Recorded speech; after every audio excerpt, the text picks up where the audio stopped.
who was smarter than every adult around her, who had been failed by every institution that was supposed to protect her, and who decided, with the cold clarity of someone who has run out of other options, to fight her way out of a cage using the only weapons she had been left with.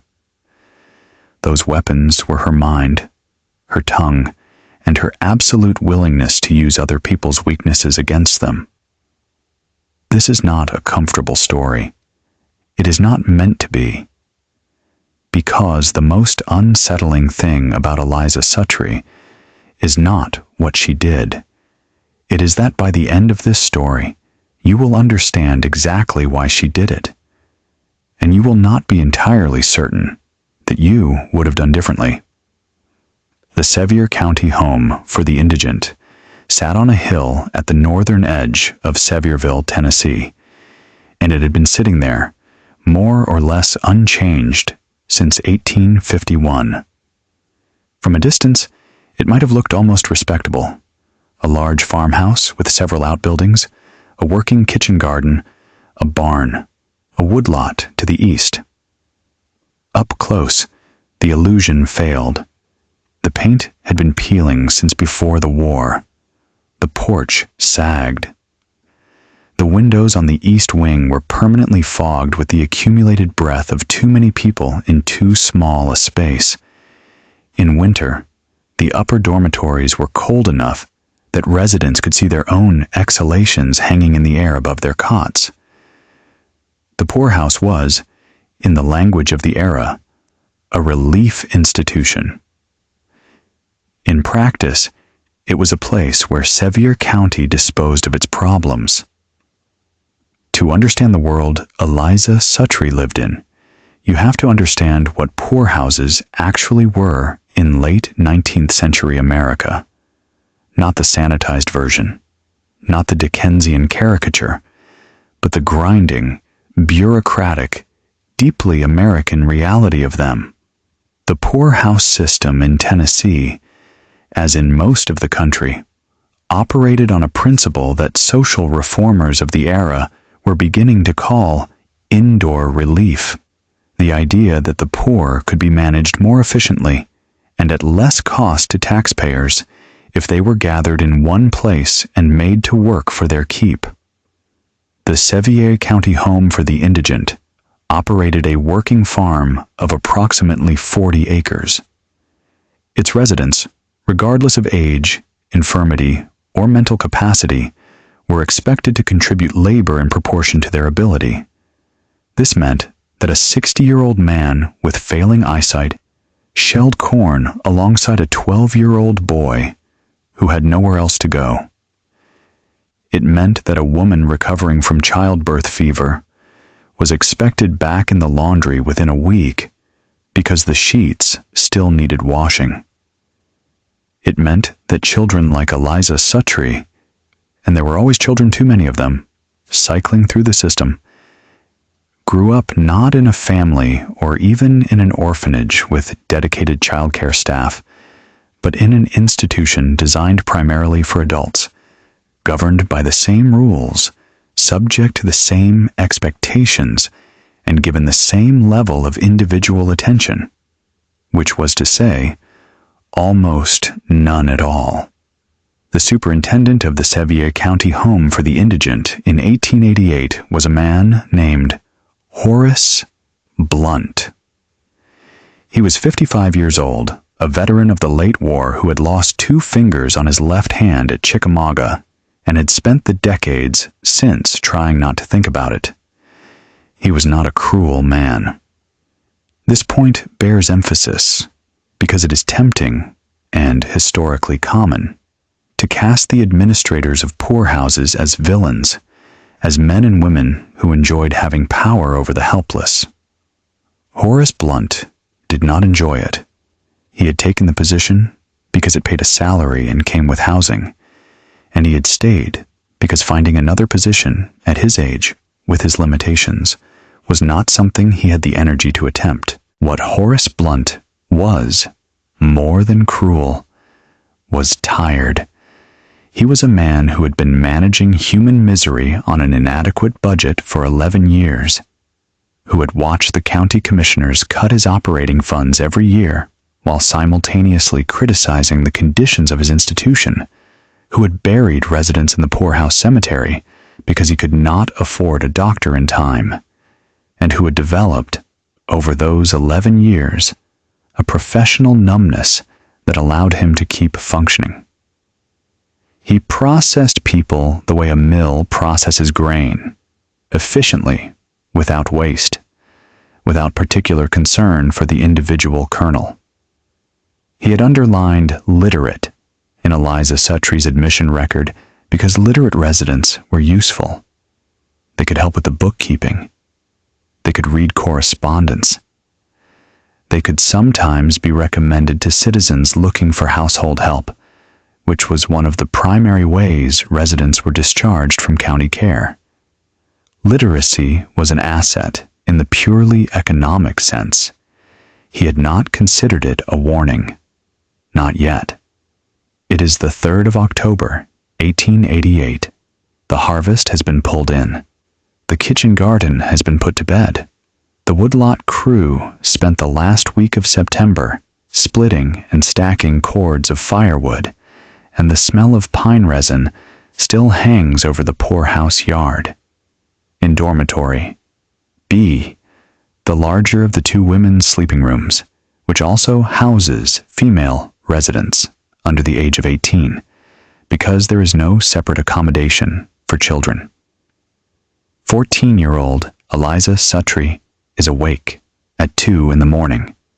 She is always awake at 2 in the morning.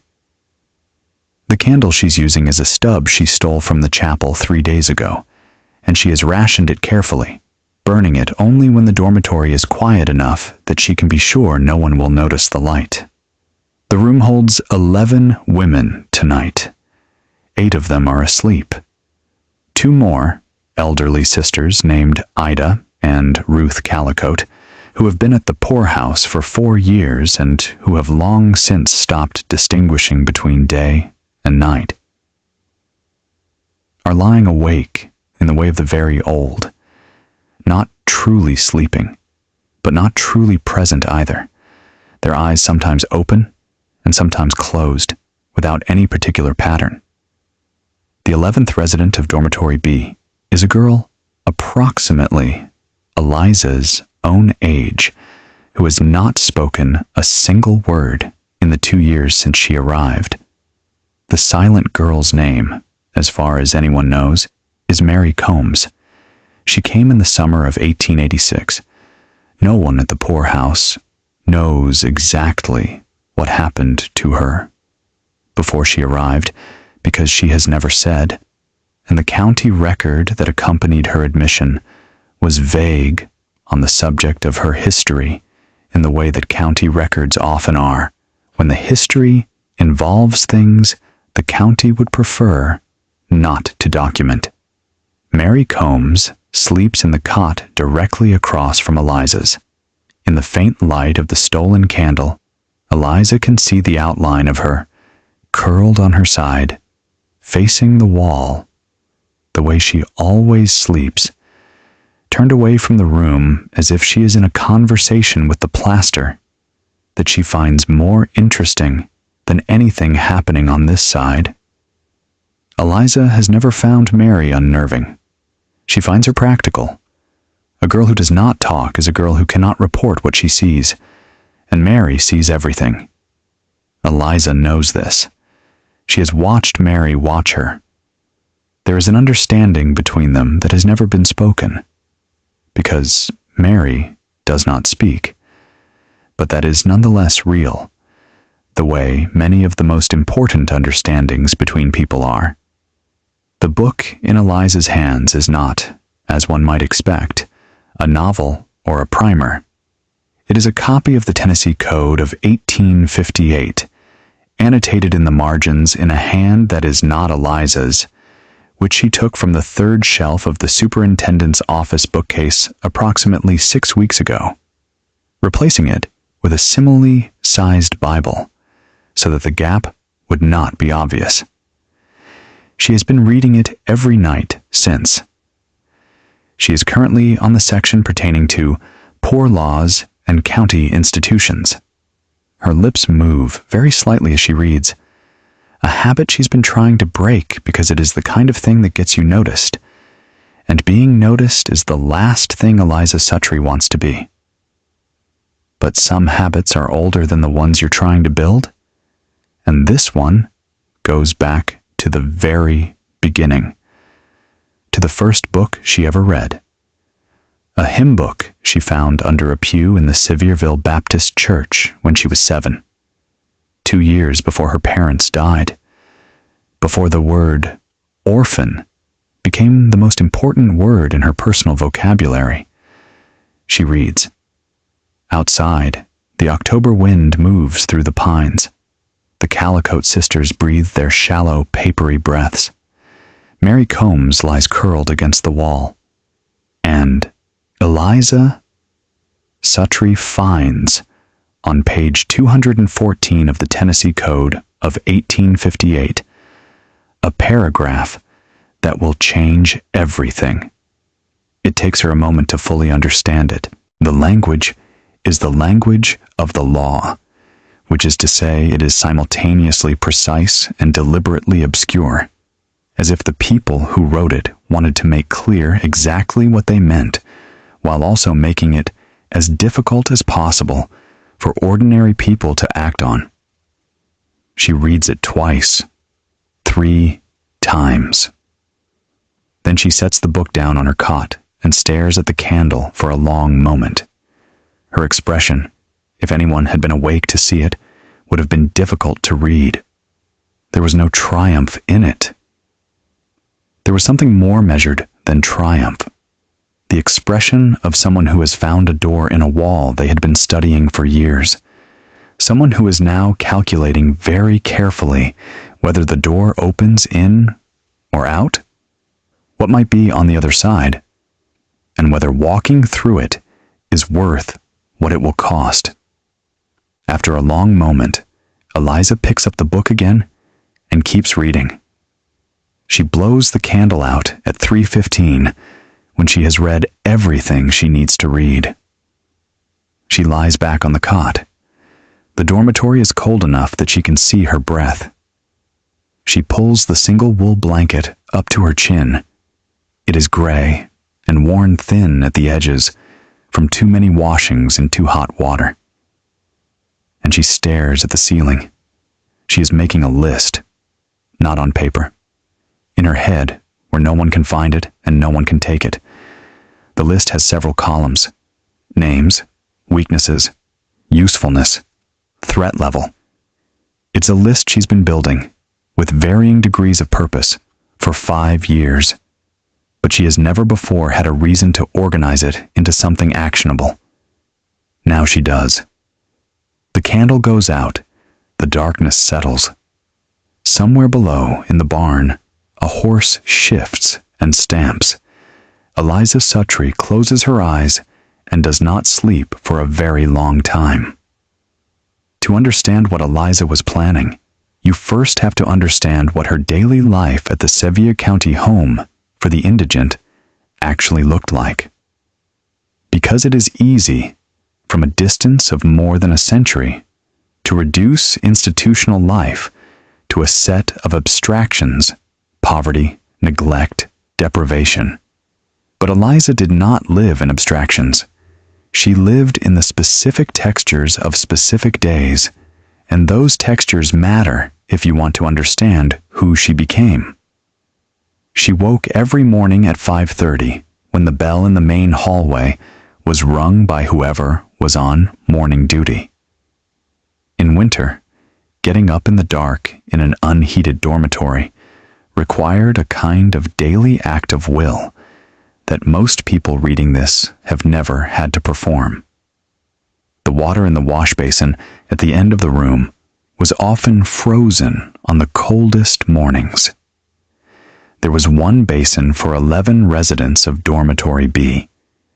You washed in the order in which you arrived at the basin, and if you were last, which new arrivals often were, not knowing the unspoken hierarchy. You washed in water that 11 people had already used. Eliza was never last. She had established, through a combination of strategic positioning and the subtle social pressure that she exercised without anyone quite realizing she was exercising it, a place near the middle of the morning wash order. Not first. First meant you were trying too hard, meant you were the kind of person who woke up eager. And eagerness was not an asset in an institution like this. It was a signal that you could be exploited. But not last either. Middle. Unremarkable. Present. Breakfast was served at 6 in the main dining hall, a long room with 2 long tables, scarred pine surfaces that had been scrubbed so many times the grain had lifted in places like the ridges on an old man's knuckles. The food was what the poorhouse farm produced and what the county budget allowed for, which meant it was almost always sufficient in the sense of preventing starvation, and almost never adequate in the sense of nourishing a growing body. Cornmeal mush in winter, salt pork when there was salt pork, dried beans.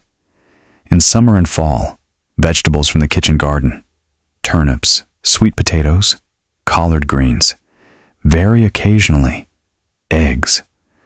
Almost never meat that wasn't salt cured. The person who controlled food distribution at the Sevier County Home for the Indigent was not Superintendent Blunt, though technically he was in charge of everything. It was a man named Mackenzie Old Mac Pollard, who had been a resident of the institution for 9 years and who had, through a combination of seniority, physical presence, and an instinctive understanding of institutional power, made himself indispensable to the kitchen operation. Old Mac was in his mid-60s, large-framed even in his diminishment, with hands like shovels, and eyes the color of old tin.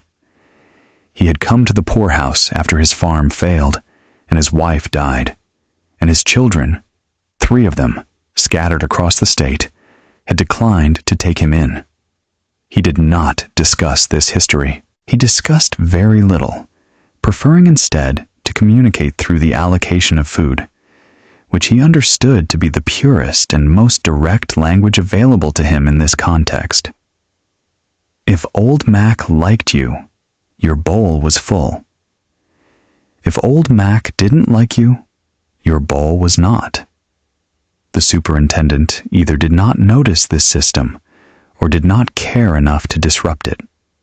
And so for 9 years, Old Mac had run the dining hall of the Sevier County Home for the Indigent with the quiet authority of a man who understands that hunger is the most reliable enforcer in any institution.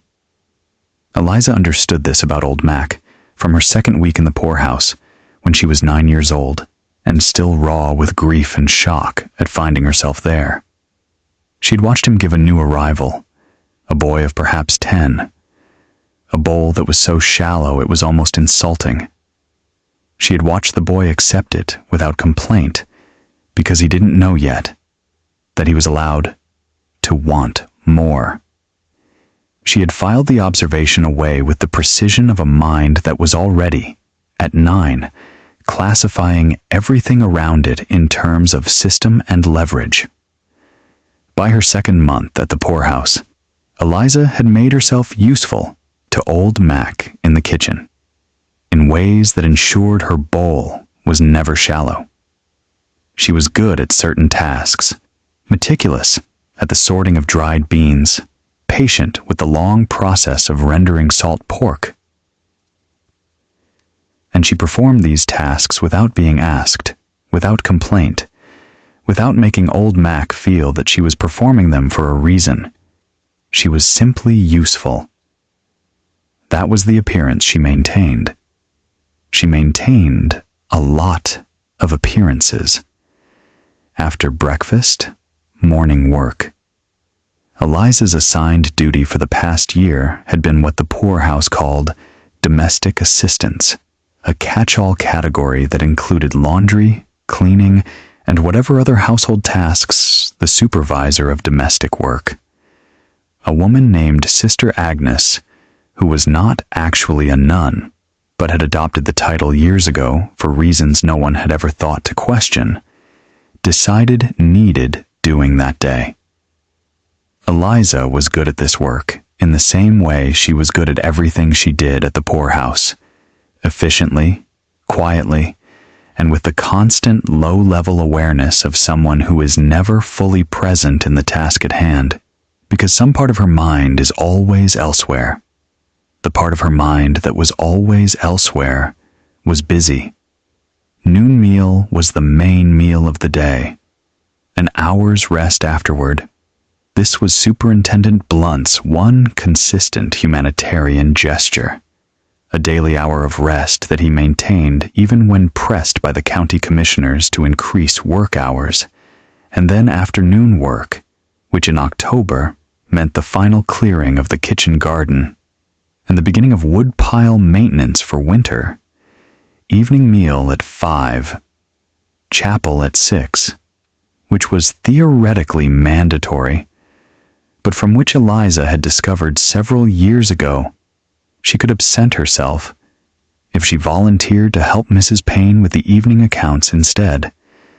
Mrs. Charlotte Payne, 48 years old, widow, came to the poorhouse not as a pauper, but as a paid employee, one of the institution's few, when her husband died in 1883 and left her with no income and no family to fall back on. She kept the poorhouse books with the scrupulous care of someone who has internalized the moral weight of numbers. Every penny of the county appropriation accounted for. Every expenditure noted, justified, cross-referenced. She was the kind of woman who, if the ledger showed a discrepancy of 3 cents, would spend an evening recalculating until she found it. Mrs. Payne did not like Eliza, exactly, but she valued her. Eliza had a talent for figures that Mrs. Payne recognized and respected. One mathematician can always identify another. And for 2 years, Eliza had been excused from evening chapel to sit in the accounts room and help balance the books. During those hours, she had also, systematically and with great patience, memorized the structure of the poorhouse's financial records. Every account, every vendor, every transaction, the way funds flowed in from the county and out to suppliers, the way things were categorized and filed. She had not yet decided what to do with this knowledge. She simply stored it, the way she stored everything, carefully, completely, for later. November arrives cold and hard in the Smoky Mountains. By mid-month, the laurel on the hillsides has gone to leather, and the mornings carry frost that doesn't lift until well after breakfast. The Great Smoky Mountains in 1888 are a different landscape from the national park that most of you know.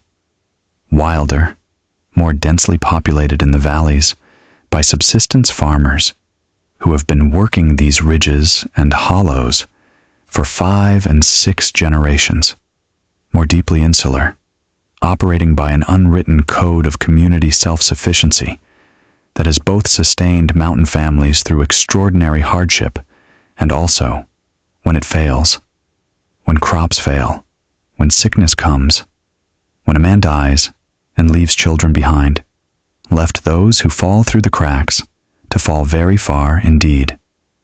Sevier County in 1888 was not a backward place, despite what coastal newspapers of the era would have you believe. Sevierville was a real town with a courthouse, several churches, a hotel, general stores, a newspaper. The population of the county was approximately 12,000. There were lawyers and doctors and merchants and school teachers and county officials who took their civic responsibilities seriously, more or less. The county poorhouse was not a secret.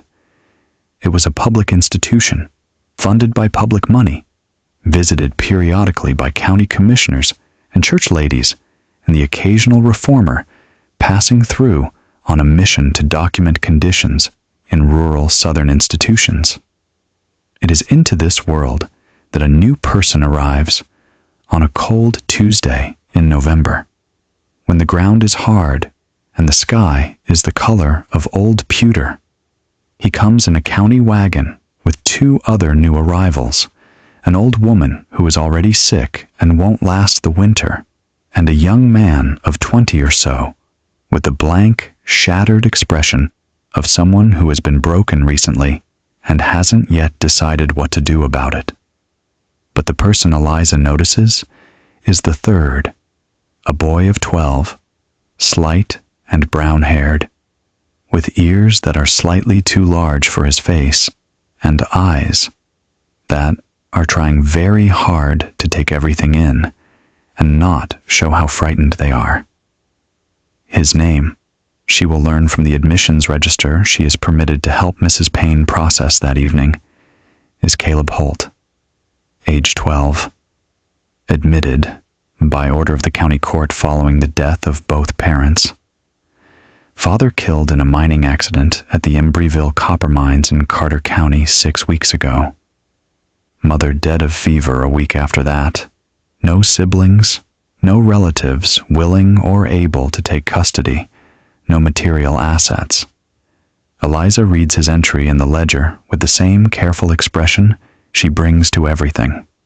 She notes the details. She files them. But something else happens too. Something she does not file, exactly, because it catches her slightly off guard. The boy at dinner. He sits at the end of the table, alone, because he doesn't know where he's supposed to sit, and no one has told him. Has the particular quality of aloneness that she recognizes from the inside. Not just the social isolation of a newcomer, something older and deeper than that. The aloneness of someone who has recently had a family, and now doesn't, and who keeps reaching, mentally, for something that is no longer there. She knows what that feels like. She knows it precisely. She picks up her bowl and moves to the end of the table and sits down across from him. He looks up. His eyes are wary, which is good. Wariness means he's thinking. Wariness means he can be taught. "You're in the wrong dormitory," she says by way of greeting. "Boys' side is the north wing. If you go to the south wing, old Mac will think you're trying to steal from the storeroom, and that's a fast way to get your bowl filled last for the next month." He stares at her.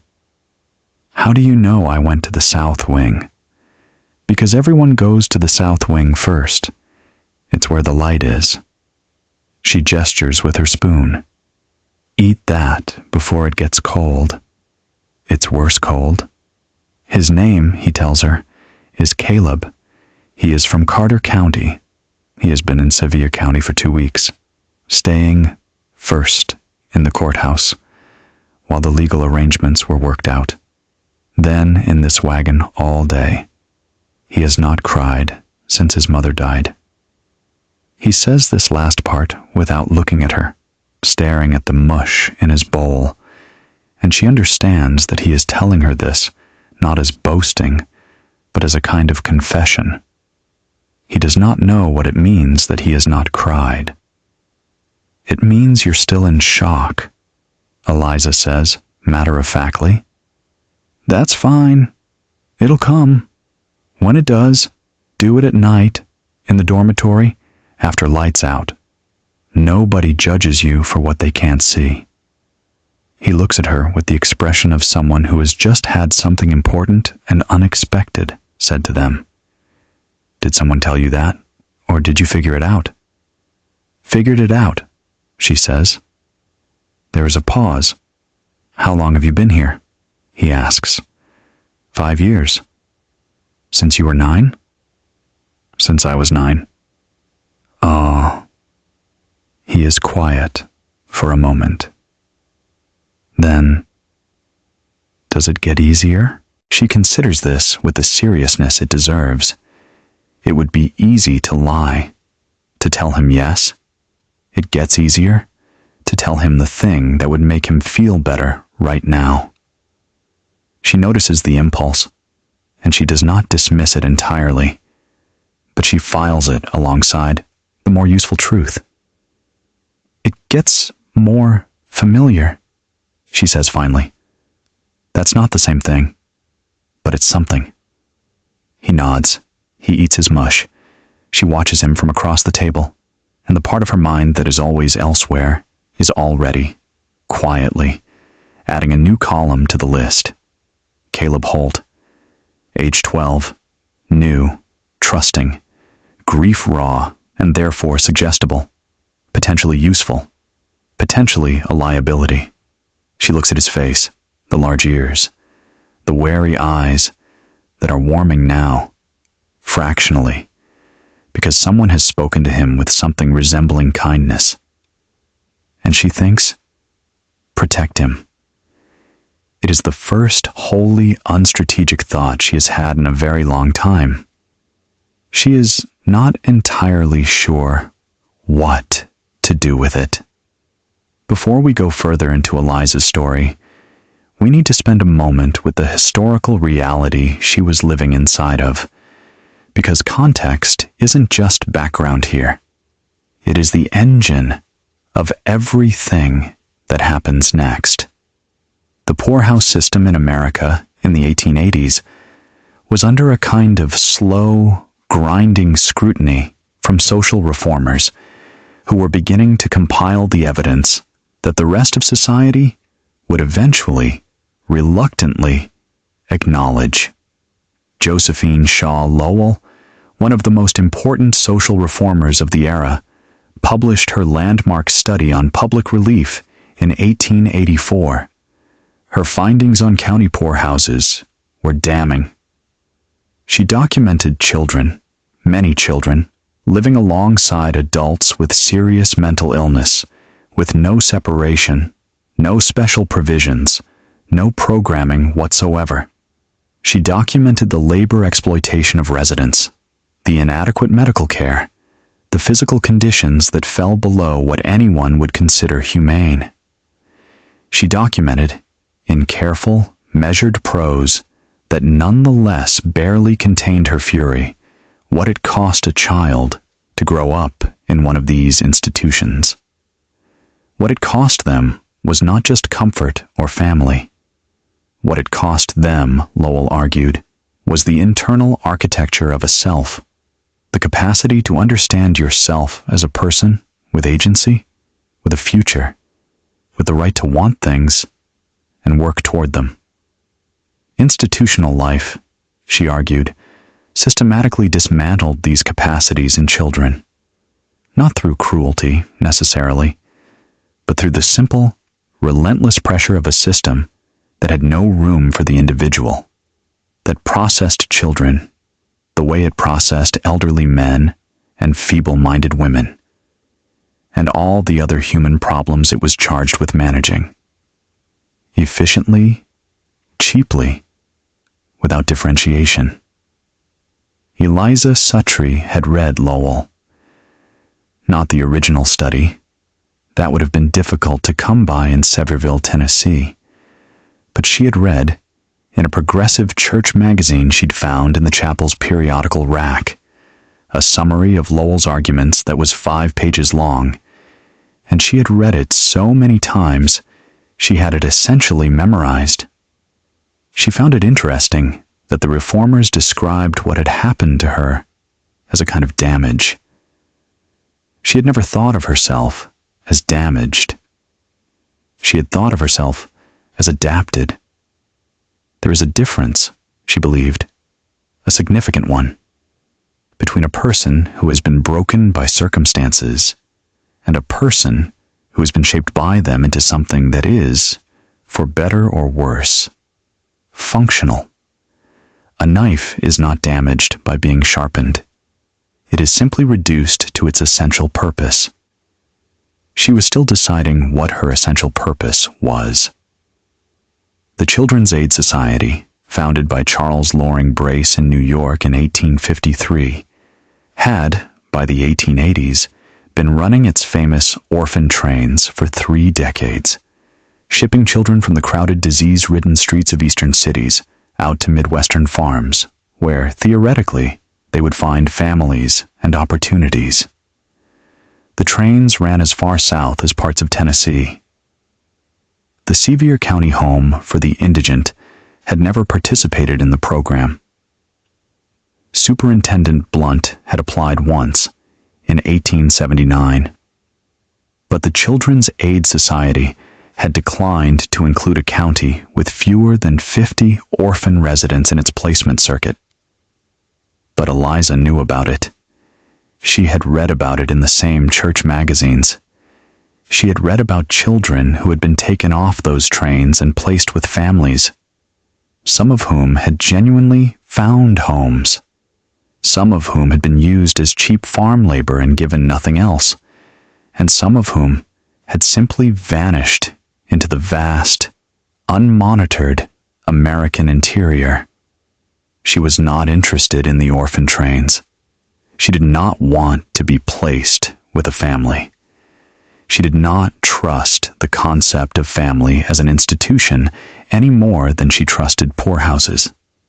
She had a clearer vision of what she wanted. What she wanted was to get herself out of this institution and into a position where the primary decisions affecting her life were made by her. The paragraph she had found in the Tennessee Code of 1858 told her that this was, legally speaking, possible. Section 14, Article 3 of the County Institutions Chapter. Any resident of a county home who shall demonstrate, to the satisfaction of the institution superintendent and a county judge, the capacity for self-sufficiency, and who shall procure the sponsorship of a citizen of good standing in the county, may petition for release from county care. Said petition to be reviewed by the Court of Common Pleas at the next available session. Capacity for self-sufficiency. Sponsorship of a citizen of good standing. Petition to the court. 3 requirements, 3 obstacles. And Eliza, lying on her cot in the dark, had already begun to think about how to clear each one. The first was the least complicated. She had been demonstrating capacity for self-sufficiency for 5 years. She could read, write, figure accounts, manage domestic work, and operate in a variety of social situations with a composure that was, for a 14-year-old orphan, remarkable. The superintendent knew this. He would not object to that aspect of a petition. If anything, he would welcome the opportunity to discharge her. 1 fewer resident was 1 fewer drain on the budget. The second requirement, a sponsor, was harder. A citizen of good standing, someone with status in the community, someone whose vouching would carry weight with the county judge, someone who would be willing to take legal responsibility for a 14-year-old girl with no family, no money, and no prospects. Someone, in other words, who would need to be convinced that Eliza Suttree was worth their social capital. She was already working on that.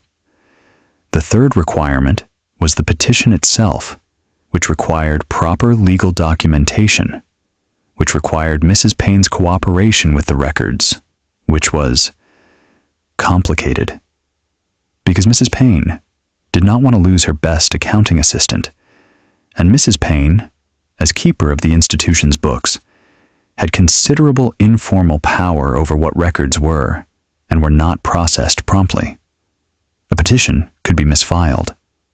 A petition could wait 6 months for the next court session.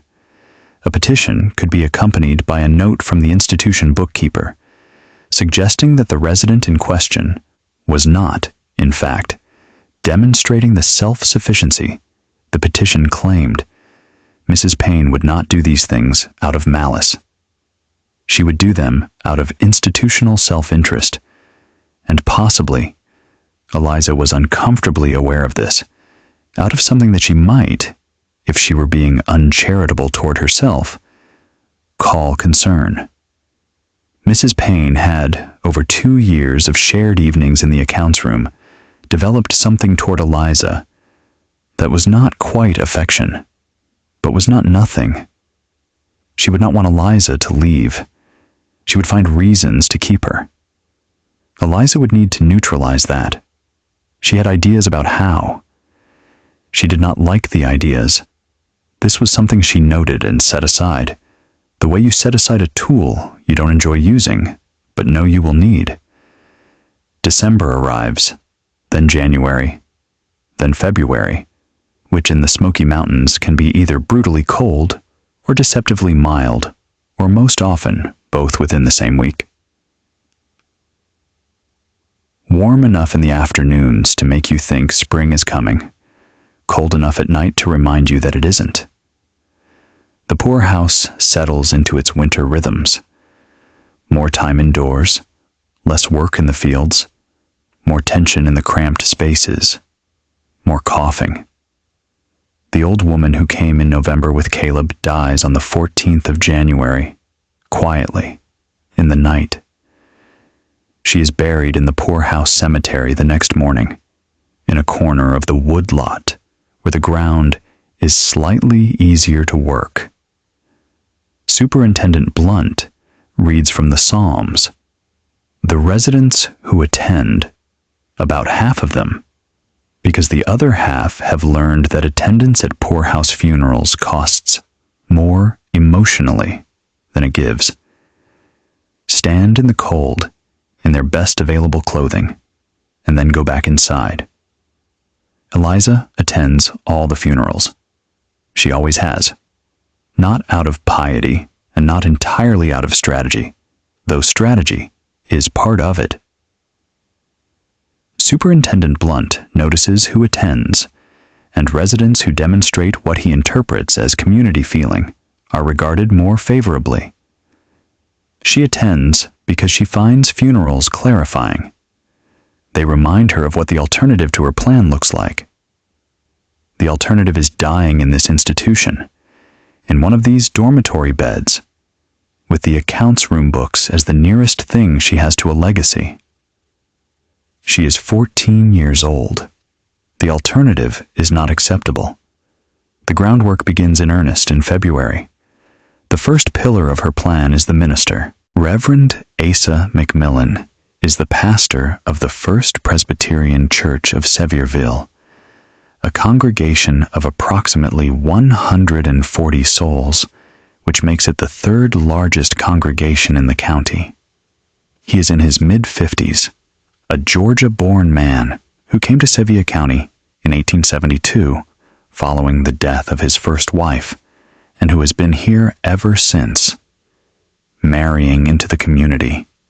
His second wife, Eula, is the daughter of a prosperous Sevierville merchant, and settling into the particular comfortable authority of a minister who has served the same congregation for 16 years and is well regarded by everyone in it. Reverend McMillan visits the poorhouse on the first Sunday of every month. He brings a small donation from his congregation, usually food, occasionally clothing, and he leads a prayer service in the dining hall. His sermons on these visits are shorter than his Sunday sermons, adjusted for his audience, and they are fine in the way that adequate workmanship is fine. He is not a bad man. He is a man whose convictions are genuine, but whose imagination, his capacity to truly inhabit the perspective of someone whose circumstances are radically different from his own, has certain limits. He has been visiting the poorhouse for 6 years. In those 6 years, he has noticed Eliza Suttree in the way that one notices a recurring detail in a landscape, as a feature that is simply there, that has always been there. She is the girl who sits in the third row during prayer service and mouths the hymn words. She is the girl who sometimes helps set up the chairs. She is a fixture, unremarkable in the way that institutional children tend to become unremarkable to the people who visit institutions without truly looking. On the first Sunday of February, 1889, Reverend Macmillan's sermon is on the subject of faith as a lamp in darkness, a theme he has used before, in slightly different form, because he recycles his better illustrations. As he delivers it, Eliza, sitting in the third row, as always, notices three things: that his metaphor of the lamp breaks down in the second paragraph because he conflates the lamp with the light source rather than the vessel, that he has a verbal tic, a slight hesitation before key theological terms that suggests he is not entirely confident in his own formulations, and that the sermon, overall, is about 40% weaker than it could be if someone helped him restructure the argument. After the service, she approaches him. "Reverend Macmillan," she says. This is not unprecedented. Residents sometimes speak with visiting ministers, but she times it precisely, catching him before he is surrounded by other residents seeking pastoral attention. "Child." He turns to her with the benevolent distraction of a man with several things still on his mind. "Your sermon was very beautiful," she says. She says this because it is not too obviously false. The sermon was not ugly, and because it is the expected opening, and the expected opening puts him at ease. I've been thinking about the lamp metaphor.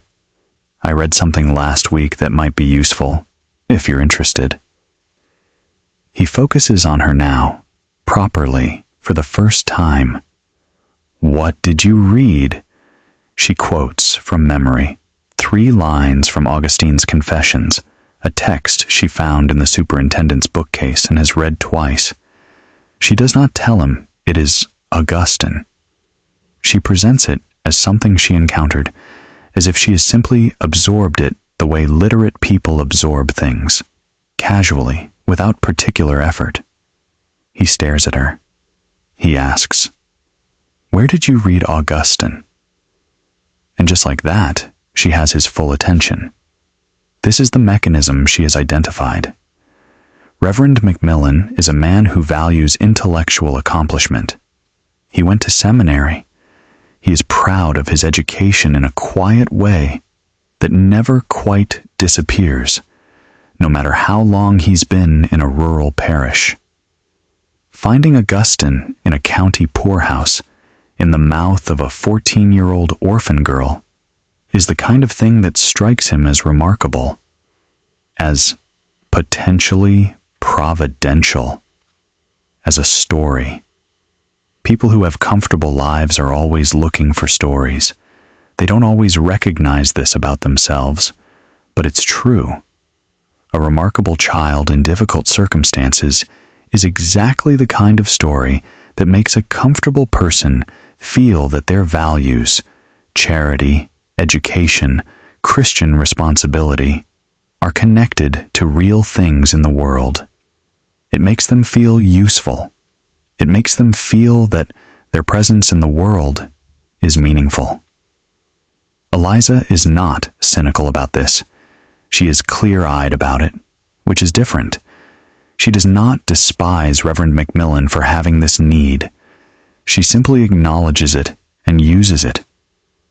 Over the next 3 months, she cultivates the relationship with the careful patience of someone who knows that cultivation takes time. She does not ask for anything. She never asks for anything. Asking is the wrong move, because it makes the other person feel that they are being used. And even when they are being used, people prefer not to feel it. Instead, she makes herself useful. She reads the scripture passages he assigns for the following Sunday and offers observations during his next visit. She asks questions about theology that are genuine questions. She is genuinely curious about the texts she reads, and their conversations become, over time, the most intellectually stimulating part of Reverend Macmillan's monthly circuit. He begins to bring her books. She receives them with appropriate gratitude and reads them overnight. He begins to consult her about sermon structure. She makes suggestions with care, never too directly, always framed as questions rather than corrections, and his sermons improve. By April, he is speaking of her to his wife. Eliza knows this because Mrs. Macmillan, Eula, accompanies her husband on the first Sunday visit in April, and when she is introduced to Eliza, there is already familiarity in her eyes. She has heard about this child. She is here, at least in part, to see her. Eliza performs, very slightly, for Mrs. Macmillan. Just enough. The right balance of deference and intelligence, of neediness and capability. She is not, she has decided, going to pursue the Macmillans as her sponsors through obvious sentimentality. That approach requires you to be pitied, and a person who is pitied is a person whose judgment is automatically discounted. She wants to be respected. Respect is a more durable foundation for what she needs. While the Macmillan cultivation proceeds, the second line of operation has also begun. County Commissioner Wallace Birdsong's wife, Margaret, is a woman of reformist sympathies who has been visiting the poorhouse on an irregular basis since 1887, when she attended a lecture in Knoxville by a speaker from the National Conference of Charities and Correction.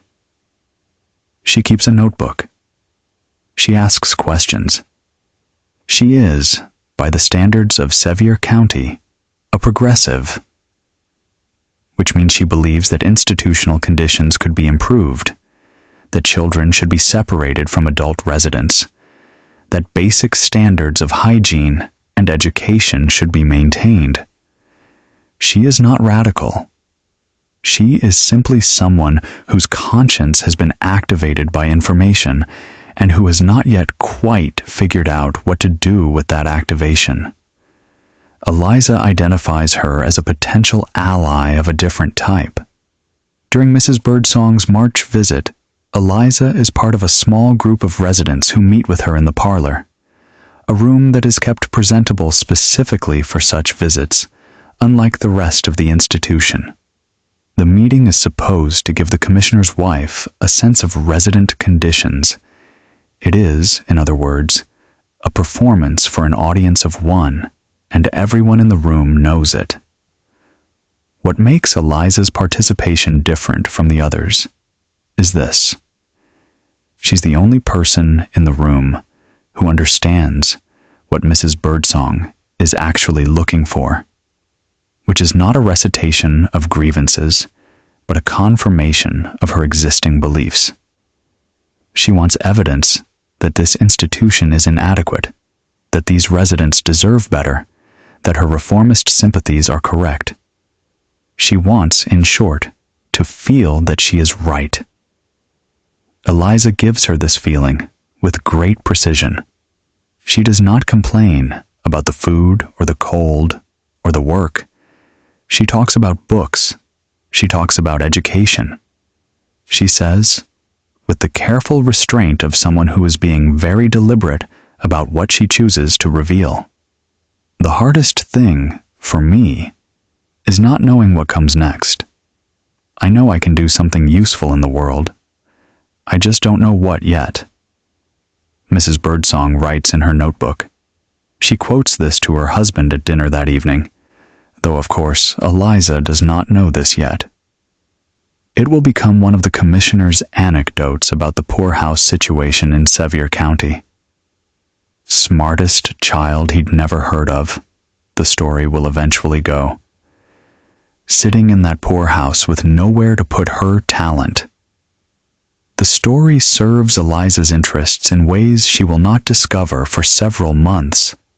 March becomes April. April becomes May. The mountain spring comes in fast and overwhelming, the way it does in the Smokies. The red bud on the hillsides, the dogwood, the dense explosion of green that makes the landscape look almost implausibly lush after winter. The poorhouse farm comes alive, planting season. Eliza works the kitchen garden in the mornings and spends her afternoons in the accounting room with Mrs. Payne. Caleb is, by now, settled into the rhythms of the institution in the way that children settle into things, not contentedly, but with the adaptability that is both childhood's greatest gift and its most efficient form of suffering. He has learned where to sit, how to behave around old Mac, which residents to avoid and which to cultivate. He has been learning, partly because Eliza has been teaching him, and partly because he is quick in the unassuming way of children who have never been told they are quick. He follows her around the poorhouse with a loyalty that she finds both touching and difficult. It is difficult because loyalty is a liability, and she knows it. A person who is loyal to you is a person who can be used against you, who can be threatened, who can be manipulated through your feelings for them. She is aware that she has feelings for Caleb in a way that she is not aware of having feelings for anyone else in this institution.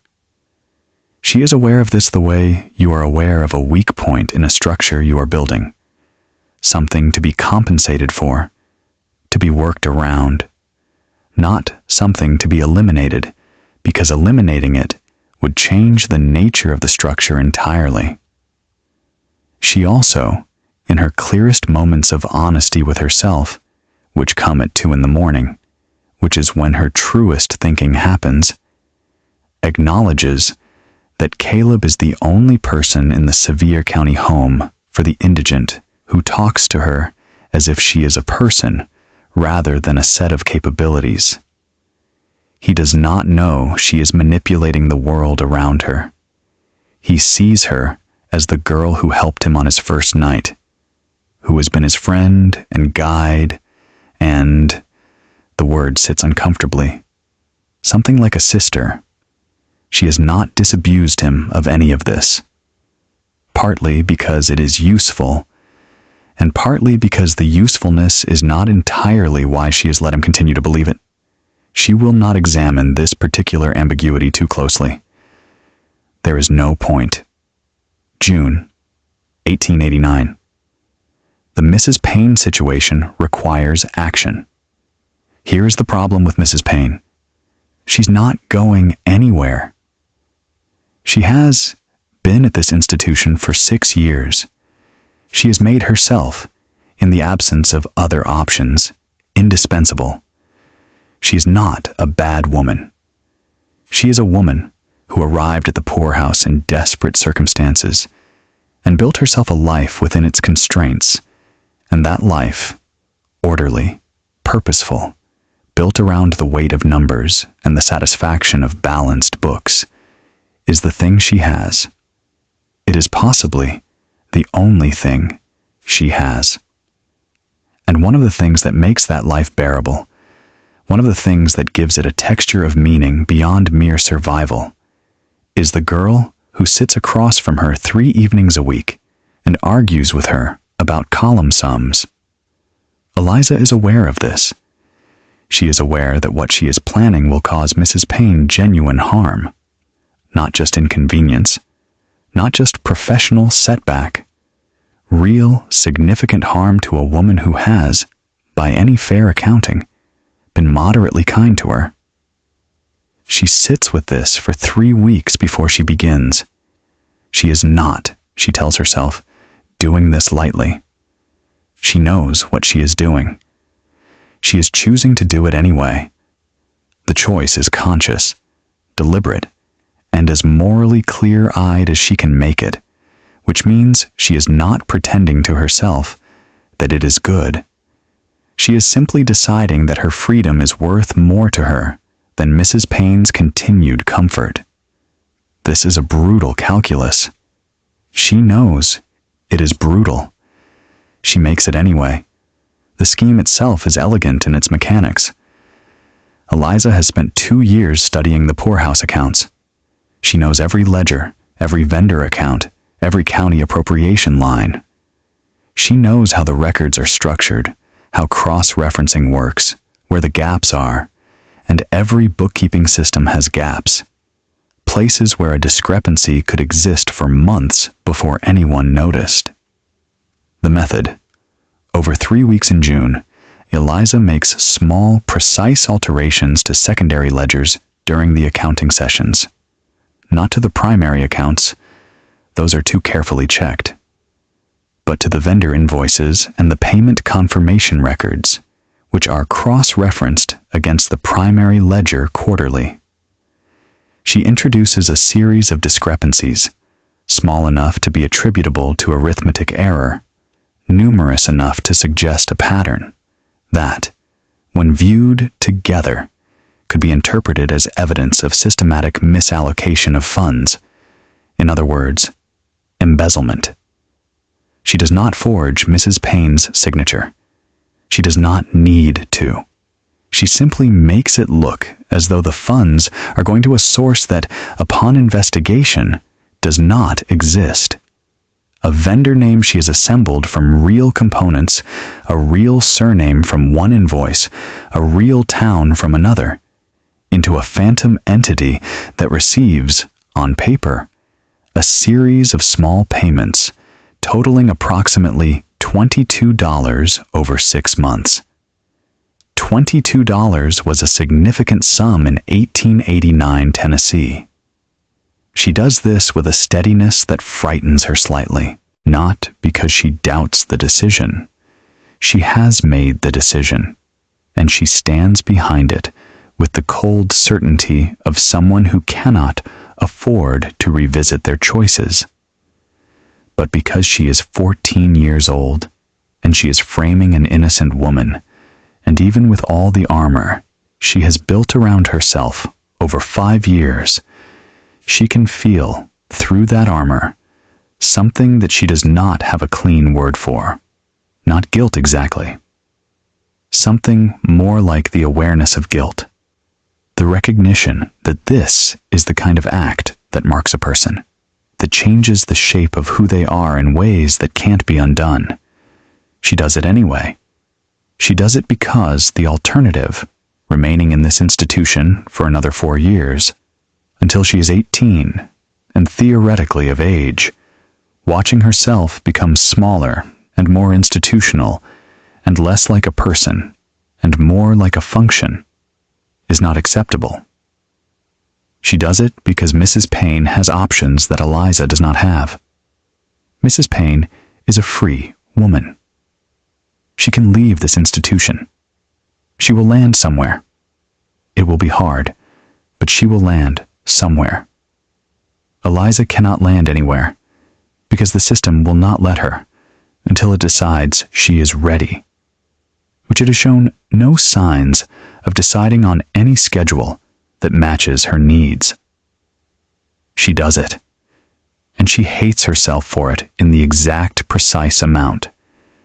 And then she puts the self-hatred in the same place she puts everything she can't afford to look at directly, and she moves on. The discovery of the discrepancies happens in mid-July at the quarterly accounting review, exactly when Eliza has calculated it would. Superintendent Blunt reviews the accounts with Mrs. Payne and finds the irregularities. He is confused. He brings in the county auditor, who takes 2 days and produces a report. The report, inevitably, focuses on the person who has been maintaining the accounts. The person who has been maintaining the accounts is Mrs. Payne. Eliza is not in the room for any of this. She learns what happens from the patterns of behavior she observes around her. The closed doors, the hushed conversations, Mrs. Payne's face in the dining hall going from its usual composed reserve to something tight and frightened. She learns it from Caleb, who is better than she expected at picking up hallway conversations, and who comes to tell her what he's heard, with the worried expression of someone who doesn't quite understand why he's worried. Mrs. Payne's in trouble, he says, finding her in the kitchen garden one afternoon. I heard Mr. Blunt talking to the county man. They think she took money. That's a serious thing, Eliza says.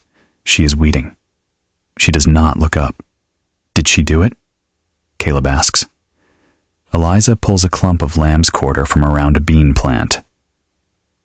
I don't know, she says. This is technically true. She does not know whether Mrs. Payne has, in some other context, been involved in financial irregularities. She only knows what she herself introduced into the records. She has become careful about the exact perimeter of what she knows. I hope she didn't, Caleb says. He pauses. She was always decent to you, wasn't she? She was, Eliza says. There is a brief silence. The bean plants move in a warm July breeze. Will she have to go away? He asks. Probably. Eliza sits back on her heels and looks up at him. His face is worried and open and young, in a way that still sometimes stops her, still sometimes catches at something behind the armor. Caleb, there are things that happen here that are not fair. You know that already. When they happen, you don't have to understand why. You just have to figure out what you do next. He nods slowly. He trusts her completely. This is the most frightening thing about him. Mrs. Payne is transferred to the Hamilton County Poorhouse in Chattanooga in the second week of August. She leaves on a Tuesday, in the same county wagon that brought Caleb. She does not look like the same woman who arrived at the Sevier County home for the indigent as a paid employee in 1883. She looks like a woman who has been accused of something she did not do, and who has not been able to prove her innocence, which is a particular and terrible kind of exhaustion. Eliza watches her go from the second-floor window of the dormitory building. She watches until the wagon disappears down the hill road. Then she goes back to the dormitory and sits on her cot for exactly 6 minutes. Mary Combs, in the cot across, watches her from beneath the curtain of her dark hair, with the steady, seeing eyes that she always watches with. Eliza does not look at Mary, or rather, she looks at her, acknowledges the looking, and then sets it aside. At the end of 6 minutes, she gets up and goes back to work.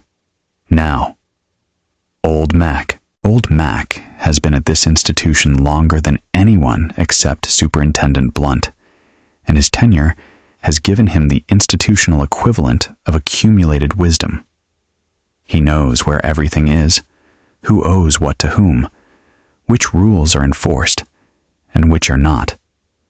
He also, as we said, knows how to use food as a social currency. He is, in the landscape of the poorhouse, a power. He has been watching Eliza with increasing attention since the spring. He watched her talk to the minister. He watched her talk to the commissioner's wife. He is not, despite his apparently rough exterior, a stupid man. And he has the particular intelligence of someone who has survived a long time in a closed system. He knows what alliances look like, and he knows when someone is building them.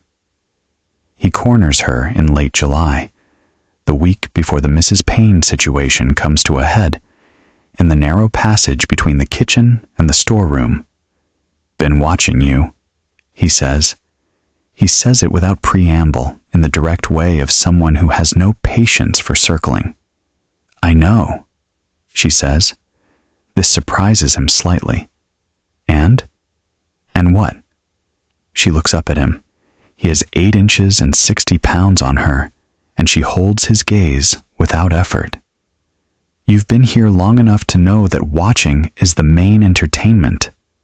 That's one word for it. He crosses his arms. "You're working something, girl. I can see it. Don't know what yet, but I can see it." She considers this. She is calculating, at speed, what the options are. Option 1, deny. Tell him he's wrong. She's not working anything. She's just doing what she does. This might buy her time, but old Mac is not a man who is easily confused by denial. He'll watch more carefully. Option 2, confide partially. Tell him enough of the truth to make him feel included, recruited, valued. Turn him from observer to co-conspirator. The problem is that old Mac is a man of strong institutional loyalty, not loyalty to the institution's administration, but to the institution itself, to its social order, which he has spent 9 years constructing in his favor. He will not want that order disrupted. Option 3, neutralize him before he becomes a problem. She does not want option 3, but she keeps it on the table. "I'm working on getting out," she says. This is option 2, selective truth. "I found a legal path. I need a sponsor. I've been talking to people who might help." Old Mac looks at her for a long moment. The minister. He's a possibility. And the commissioner's wife. A backup. He is quiet. She watches him process this. "You're not planning to take anyone with you," he says. It is not a question. She holds his gaze. "I can't take anyone with me. The petition is individual." "The boy." Old Mac says it flatly. "He thinks you're going to take care of him." This is the place where, if she were a different person, she would become defensive or elaborate. She says nothing. "You're going to leave him," Old Mac says. "That's what you're doing. You're going to get yourself out and leave him here."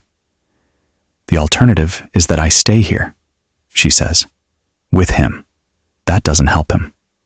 Don't help him for you to leave him either." "He's 12, she says. "He has time. Someone might take him. The orphan trains? Orphan trains don't come this far south anymore, and you know it." Old Mac's voice is not angry. It is something older and heavier than anger. "I've been here 9 years, girl. I know what happens to kids left in this place. They grow up small, like weeds that don't get light. They come out at 18, and they don't know how to be people." He pauses, "like you're not going to know, no matter what you think." This is the thing she doesn't let herself think about. He has found it with the precision of a man who has had a long time to learn where people are tender. "What do you want?" she asks. "Nothing," he says, and this is the surprising answer. "I'm not going to stop you. I'm too old and too tired to stop you, and I don't think I'd have the right to anyway." He uncrosses his arms. "I just want you to know that I see what you're doing. Someone ought to see it clearly." "All right," she says. "You see it?" He moves past her into the storeroom. At the door, he stops. "That Payne woman," he says. "She didn't take any money." Eliza says nothing. "No," Old Mac says slowly, and the word contains something she cannot quite read. "I suppose she didn't." He goes into the storeroom. The The conversation is over. Eliza stands in the passage for a moment. Then she goes back to the kitchen. She realizes, going to need to deal with old Mac after all. Not because he threatened her. He explicitly said he wasn't going to stop her. But because he knows. He knows about Mrs. Payne. Not the details, but the shape of it. He knows she is working towards something, and that she has already sacrificed one person to get there. And a man who knows these things, even a man who says he won't act on them, is a man who can change his mind. She files this under active problem. She begins to think about solutions.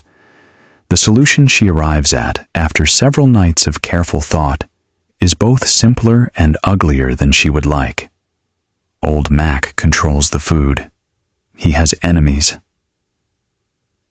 Not serious enemies the way you get in the outside world, but the ordinary institutional enmities of a closed community. Resentments over how the bowls are filled, old slights remembered, grievances maintained through sheer proximity. There is a man named Jessup, 53, who has been at the poorhouse for 4 years, and who nurses a specific, long-standing anger at old Mac over a bowl-filling incident from his first month that he's never forgiven. Eliza, over the course of 2 weeks, says certain things to Jessup. Nothing overt. Nothing that couldn't be attributed to simple observation. She mentions, in his presence, that she's noticed old Mac's allocation system seems to favor people who do him favors. She mentions a specific instance, real because she only uses real instances, where Jessup himself received a shallow bowl after old Mac thought he'd taken more than his share from the root cellar. She does not tell Jessup to do anything. She simply adds information, carefully calibrated information, to a situation that is already volatile. 3 days later, Jessup confronts old Mac in the dining hall over the bowl-filling system. The confrontation becomes loud. Blows are exchanged. It is the kind of fight that a poorhouse institution handles in the most expedient way possible, which is the instigator, as identified by the superintendent, is expelled. Superintendent Blunt, who has been watching the food allocation system with vague discomfort for years and has wanted to address it without quite knowing how, makes his identification based on what he has observed. It is Jessup who has started the confrontation, has been increasingly agitated in recent weeks, and whose expulsion will solve the immediate problem. Old Mac is, after all, more useful. He runs the kitchen. Losing him would be a genuine operational problem. But old Mac, in the aftermath, is not the same. He has been exposed, not completely, not provably, but enough. The superintendent looks at him differently. Other residents look at him differently. The informal power structure of the dining hall has been disrupted, not destroyed, but weakened. And old Mac himself has the expression, in the days following, of a man who has looked at something and understood it differently than he did before. He catches Eliza's eye once across the dining hall. She holds his gaze steadily. He looks away first. She is not proud of this. She knows it. She is not proud of any of it. She is also, by late August, one step closer to the door. The breakthrough with Reverend Macmillan comes in September 1889. He arrives on the first Sunday of the month with 3 books for her, a volume of essays by Emerson, a history of the Tennessee Mountains, and a pamphlet from the International Sunday School Association about methods of biblical instruction for young people. He hands them to her with the expression, he has been developing over the past months. The expression of a man who has found something that confirms his beliefs about the world, that tells him the things he wants to believe about providence and the hidden gifts of the humble. Eliza receives them with genuine gratitude, which makes it easier. They talk for almost an hour about the books he's brought, about the upcoming county fair, about a family in his congregation who has recently been through difficulty. He talks about them with pastoral concern, and she listens with the kind of attention that makes people feel truly heard, which they so rarely are. She asks the right questions. She remembers things he's mentioned before, small things, details, and references them naturally in ways that make him feel that she cares about his life, his work, his concerns, which she does genuinely in the same complicated way she genuinely likes Caleb. People are interesting to her. Their concerns are real concerns. Reverend McMillan's pastoral anxieties about a congregant whose faith is wavering, about a Sunday school class that has become difficult to manage, about a sermon series he's planning for Advent, are real anxieties, and she engages with them as such. The manipulation and the genuine engagement are not, for her, mutually exclusive. They happen simultaneously. This is possibly the most unsettling thing about her. Near the end of their conversation, she introduces the subject of the petition. Not abruptly, not as a request. She mentions, almost in passing, as if it has just come to mind, that she has been reading the Tennessee Code. She says it as if this is unsurprising, because by now it is not, and that she came across the provision for release from county care. Reverend McMillan listens. His expression shifts from pastoral warmth to something more engaged, more alive. "You want a petition?" he says. "I'm thinking about it," she says. "I need a sponsor, and I need to be sure it was the right thing." She pauses. "I wouldn't want to presume on anyone's goodwill." "That's a great deal of self-awareness for a girl your age," he says. "I've had time to think," she says. "There's a lot of time to think here." He is quiet for a moment. He is, she can see, doing the internal accounting that comfortable people do when they are considering whether to step into someone else's difficult situation, weighing the cost, the commitment, what his wife will say, what the congregation will think, weighing it against the narrative he has been building in his head for months, the gifted child, the wasted potential, the lamp under a bushel. "Let me speak with Eula," he says finally. It is not a yes, but it is not a no. And in the language of cautious men, it is almost a yes. "Of course," Eliza says. "There's no hurry." She says it as if she means it, as if she is a person who has time, as if the years are not already piling up around her, like debt. She walks away from the conversation at a normal pace. She does not allow herself to feel anything yet.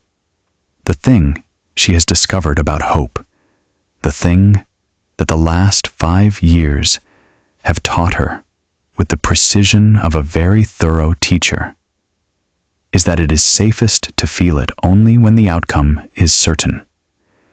Everything before certainty is just planning, and planning does not require emotion. Planning requires clarity. She goes back to work. October 1889. The plan is nearly in place. 2 things happen in October that change the texture of Eliza's calculations.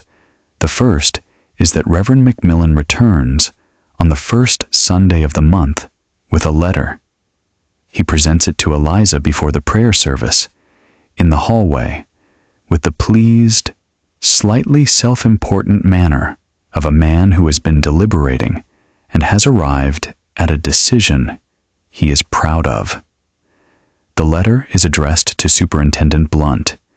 It requests information about the process for sponsoring a resident's petition for release from county care. It is signed by the Reverend Asa McMillan in his best clerical hand. Eliza takes the letter with steady hands. "Thank you," she says. Just that. It is the only thing she trusts herself to say. "It's the right thing," he says. "I believe that. I believe it too," she says.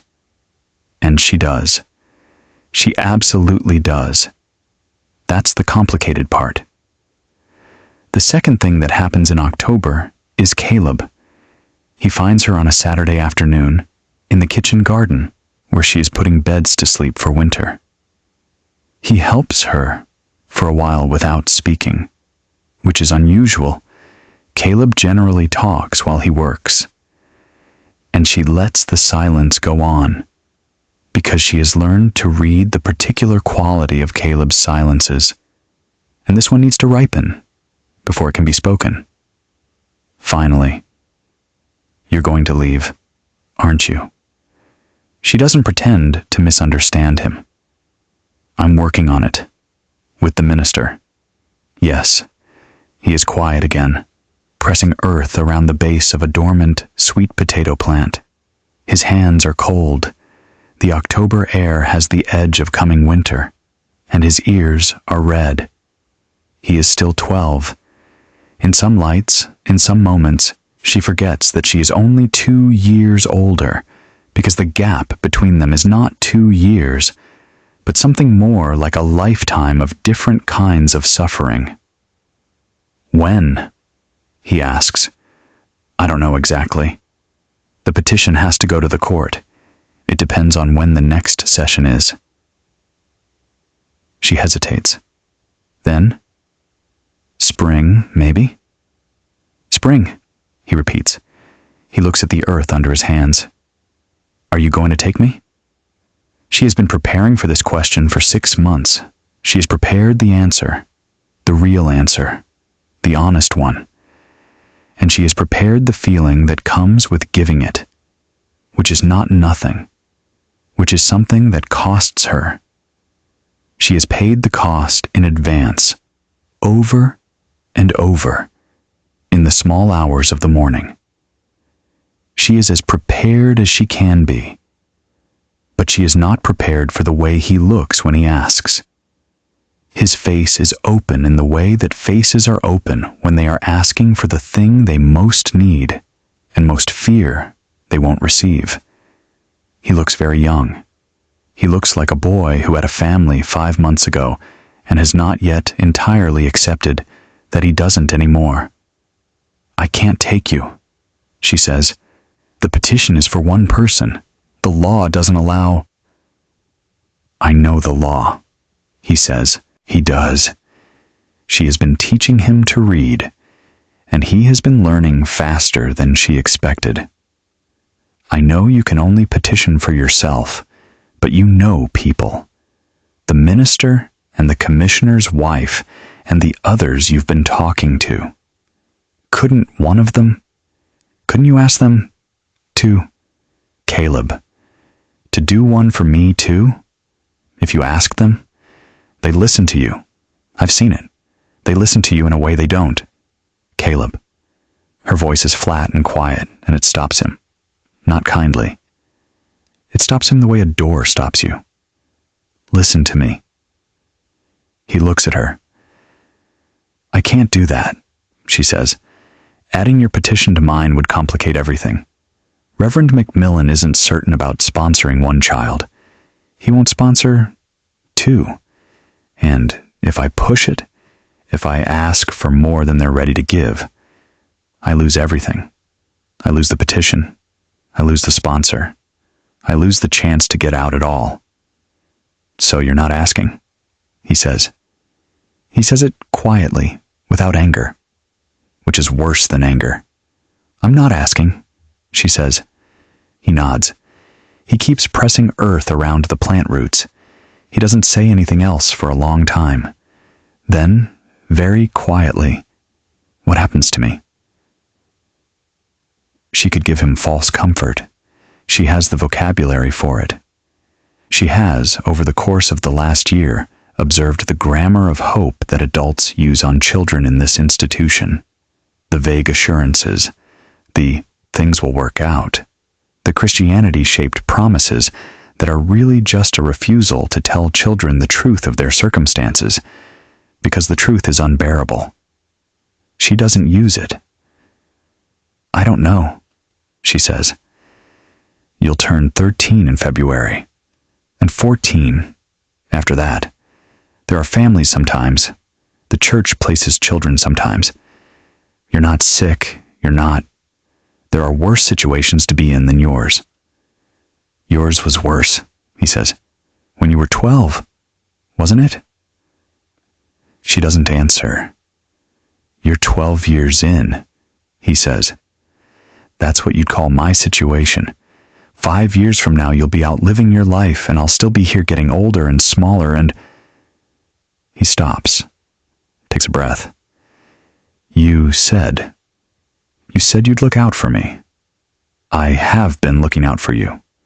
That's not the same thing as Caleb. She sets down the trowel.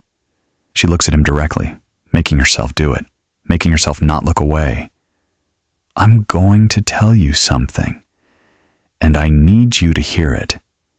Everything I told you, to sit in the middle of the table, to watch old Mac, to be useful to Sister Agnes, all of it, that was real. I meant it. It will keep you safe while you're here. The skills you have now that you didn't have in November, those are real. She pauses. You are going to get out of this place. Not the way I am, but you will. You're smart, and you're good. And this institution has not yet made you hard. And those are things that matter to people who visit institutions looking for children to help. He looks at her for a long time. Do you actually believe that? Or are you saying it to make me feel better? She holds his gaze. I believe it, she says. This is true. It is also incomplete. She believes he will survive. She believes he will get out eventually. She does not believe it will be easy, or clean, or soon. She does not believe he will be unchanged by what he goes through waiting. She believes these things clearly, and she tells him the part that is true, and she holds back the rest. This is not the same as lying. She tells herself this. She is not sure she entirely believes it. He goes back to work. She goes back to work. The October air moves cold over the kitchen garden, and somewhere up in the woodlot, someone is splitting logs, and the sound carries down the hill in the thin, clear air with the force of something final. November 1889. The petition has been filed. The legal process of petitioning for release from county care in Tennessee in 1889 moves at the speed that all legal processes in rural Tennessee in 1889 move, which is to say, at the speed of available time and institutional attention. The County Court of Common Pleas for Sevier County meets in quarterly sessions. The next session is scheduled for the first week of February, 1890. The petition, filed in late October, has been entered on the court docket. There's nothing to do now but wait and keep working and keep maintaining the surface of the life she has built here, the capable, literate, industrious girl who helps with everything and causes trouble for no one, while underneath the surface, she waits. Waiting is something she has gotten very good at, but the winter of 1889 to 1890 is harder than it looks from the outside because things have changed and she can't fully control how they have changed. Mrs. pain is gone, replaced by a county man named Stearns, who does the accounts mechanically and without the evening working sessions that were the structure Eliza had built her accounting access around. Old Mac is diminished, but present, still in the kitchen, and he watches her with a complicated expression that she reads as something between resignation and a kind of exhausted solidarity. The way that two people who have been through the same thing sometimes look at each other across a distance neither of them can cross. The poorhouse has contracted, socially, the way institutions do in winter. Fewer visitors. The county commissioner's inspection won't happen until spring. Reverend McMillan comes faithfully on his first Sundays, and the conversations continue. And he reports that Judge Harmon has received the petition and that things are proceeding as expected, but that proceeding in a legal context means exactly what it sounds like. Slow, formal, impersonal. Caleb is different too. This is the thing she hadn't fully prepared for. The way his difference changes the texture of her days. He is still kind to her. He still talks to her, but something has closed in him, slightly, in the same way that things close in people who have been told the truth about their situation after hoping for better news. He does his work. He eats his meals. He participates in the social life of the dormitory wing with the same adaptive competence she taught him. But there is a quality to his presence now that is new, a careful quality, as if he is measuring out how much of himself to invest in any given moment, as if he has learned, in the space of a single October afternoon in the kitchen garden, the basic institutional lesson that she spent 2 years learning. Don't count on things. She hates that she taught him this. She knows it was the right thing, and she hates it anyway. In December, she makes the decision to try again. She knows it is likely a mistake. She knows the calculation she made in October was correct, and remains correct. Adding Caleb's situation to her petition would complicate things in ways that could unravel everything. She knows this. She makes the attempt anyway, because there is some part of her that cannot, even now, proceed without having actually tried. Even if trying means failing. Even if failing means nothing changes. She raises the subject with Reverend McMillan during his December visit. "I've been thinking about a boy here," she begins. "Caleb Holt. He's 12. He's a good child, Reverend. Smart. He came in a year ago after his parents died." Reverend McMillan listens with the careful attention he has learned to bring to her conversations. "Go on. I know it's outside the scope of what you've already committed to," she says. "And I'm not asking you to commit to anything today. But I wondered, would you consider speaking with the court about his situation? Not as a sponsor, necessarily, but as an advocate. Someone who could recommend him for placement." He is quiet for a moment. "I've already extended myself considerably for you," he says, and the words are not unkind, but they are honest in the way that comfortable men are honest when they are explaining their limits. "My wife has concerns. The congregation, not everyone is supportive. Adding another child to the arrangement would..." "I understand," she says. "It's not that I don't care about the boy," he says. "It's simply a question of capacity," she says. "I understand, Reverend. I wouldn't have brought it up if I hadn't felt I had to." He looks slightly relieved at her understanding, which is its own kind of sad. She watches him register his relief and file away the observation for later, for the part of herself that keeps track of who people are. "I'll pray for him," the Reverend says. "I'll mention him to the church. Perhaps someone—" "Thank you," she says. That's more than enough. She walks away from this conversation slowly. That night, in the dormitory, she lies awake and does her accounting. Not the poorhouse accounts, but the internal accounting she's been keeping for months. What she has done, what it has cost, what it will cost before she is finished.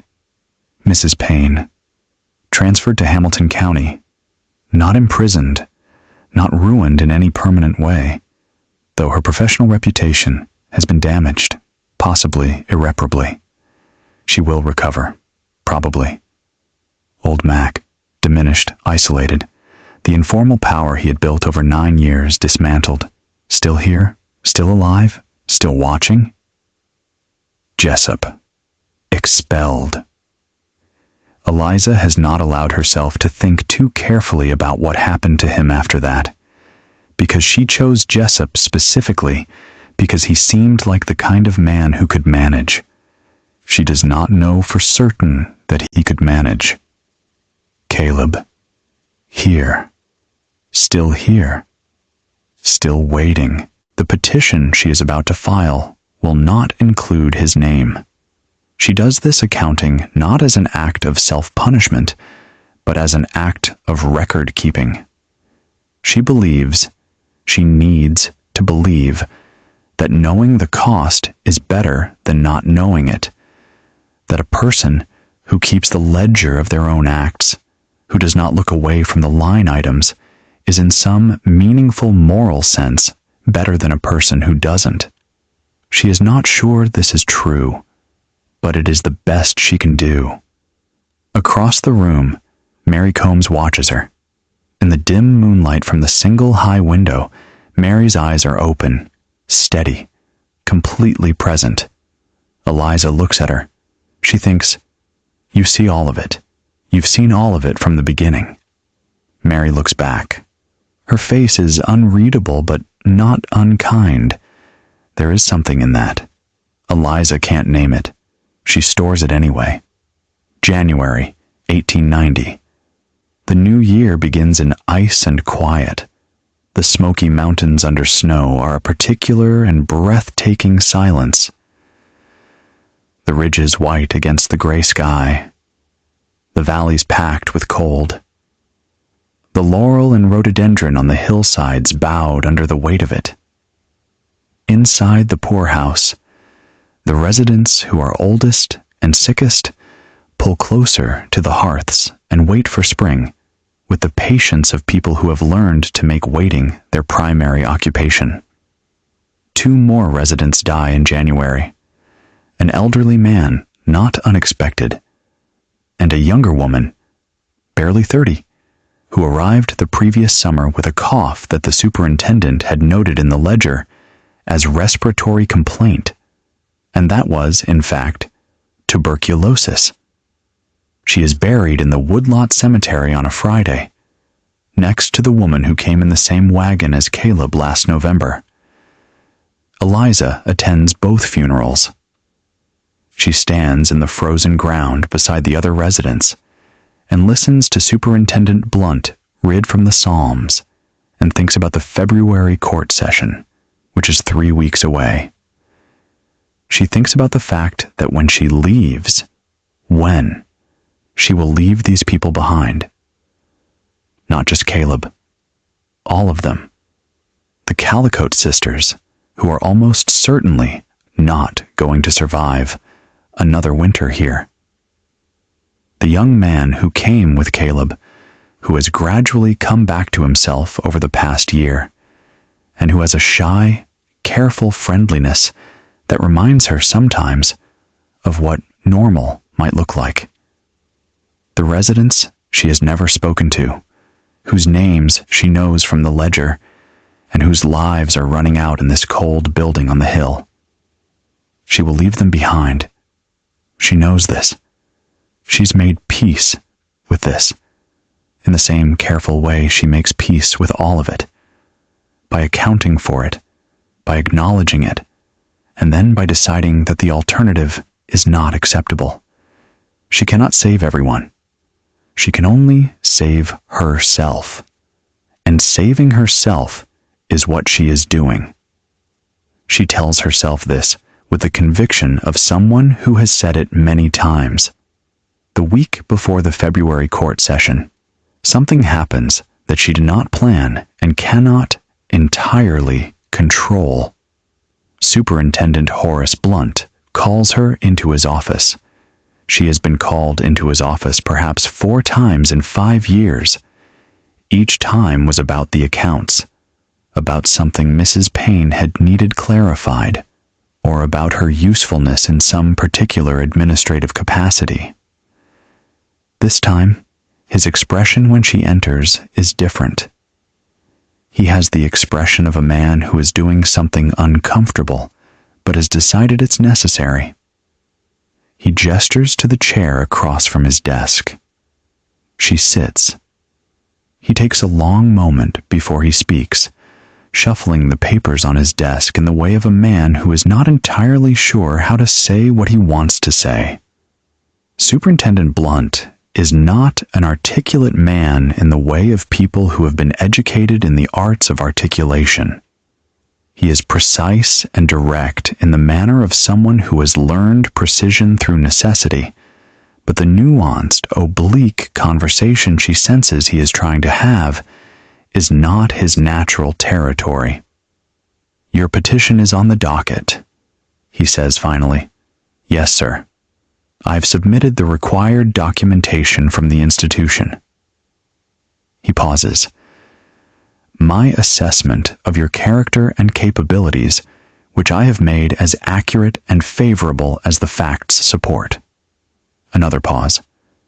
"They support it fairly well. Thank you, sir." He looks at her. He has the eyes of a man who has been seeing things for a long time without always understanding what he's seeing, and who has recently begun to suspect that one of the things he has not understood is sitting directly in front of him. "Eliza," he says, her first name, which he has almost never used. "I'm going to ask you something directly, and I'm going to ask you to answer me directly." "All right," she says. "Mrs. Payne did not embezzle from this institution." "It is not a question." She holds his gaze. "I don't know that, sir. The auditor's report was inconclusive," he says, "which is not the same thing as evidence. Charlotte Payne was the most scrupulous bookkeeper this institution has had in my time here. The irregularities in the accounts..." He stops. "The irregularities appeared in a pattern that I found, when I looked at it more carefully, somewhat unusual." The pause that follows is very quiet. "I cannot prove anything," he says finally. "I have no evidence, and even if I had evidence, I'm not sure what I would do with it at this point, because Charlotte Payne has already been transferred, and there is no mechanism to bring her back." He looks at her steadily. "I want you to understand that I know this, that I have looked at it, and I know, and that you are going to carry the weight of it." She says nothing. "That's all I have to say," he says. "The petition will proceed. I have said nothing, and I will say nothing because..." He stops again. "Because I don't know what good it would do, and because a girl of 14 should not spend her life in a county poorhouse." He looks down at the papers on his desk. "That will be all," he says. She stands. She goes to the door. Then she turns back, because there is something. There is some impulse in her that cannot let the moment pass without acknowledging it. "Superintendent?" she says. He looks up. "I'm sorry," she says. She says it simply, without explanation, without the architecture of justification she has built around the act. Just the 2 words. "I'm sorry." He looks at her for a long moment. His expression is complicated in a way she cannot fully parse. Not forgiveness, not condemnation, something more like grief, as if he is sorry, too, for everything that has led to this room, this conversation, this outcome. "Go on, then," he says. "Go on." She goes. February 4th, 1890. The Sevier County Court of Common Pleas meets on the 4th of February in the courthouse at Sevierville. It is a cold, clear day. The kind of February day in the mountains that is so purely, precisely cold that the air feels crystalline, as if you could see all the way to the edges of things. The courthouse is a solid brick building on the main street, and the session room is full of the ordinary business of a county court. Property disputes, license hearings, a bankruptcy matter, and, near the end of the morning's docket, a petition from Eliza Suttree, resident of the Sevier County Home for the Indigent, for release from county care under Tennessee, Code Section 14, Article 3. Judge Lemuel Harmon is 61 years old, a Sevierville native who has been on the county bench for 14 years and who has, in that time, seen most of the things that a county judge sees. The disputes that arise from proximity and poverty, the slow machine of inheritance law, the occasional criminal matter, and now and then, the administrative questions that arise from the county's institutional obligations. He has reviewed the petition, the institutional documentation from Superintendent Blunt, and the letter of sponsorship from Reverend McMillan. He has the expression of a man who has considered the matter and arrived at an opinion, but who takes the due process of the thing seriously enough to conduct it properly. Eliza sits in the courtroom in the dress that Mrs. McMillan lent her for the occasion, a dark blue wool dress that is slightly too large for her in the shoulders, and that she has pinned so that this cannot be noticed. She sits beside Reverend McMillan, who is present in his capacity as sponsor. She has her hands folded in her lap. Judge Harmon reviews the petition aloud, briefly. He notes the institutional record, 5 years of residence, good conduct, no disciplinary incidents, demonstrated literacy, and arithmetic capability. He notes the superintendent's assessment. Capable, self-directed, and possessing the practical skills necessary for independent management. He notes the sponsorship letter from Reverend McMillan. Then he looks at Eliza directly. "Young lady," he says, "I am going to ask you a question that I ask everyone who comes before this court with a petition of this nature, and I want you to answer it honestly, rather than strategically." She meets his gaze. "Yes, sir. Why do you want to leave the county home?" She has prepared for this question. She has prepared 3 different versions of the answer: a sentimental version, a practical version, and a legal version. And she chooses now, in the moment, the one that is truest.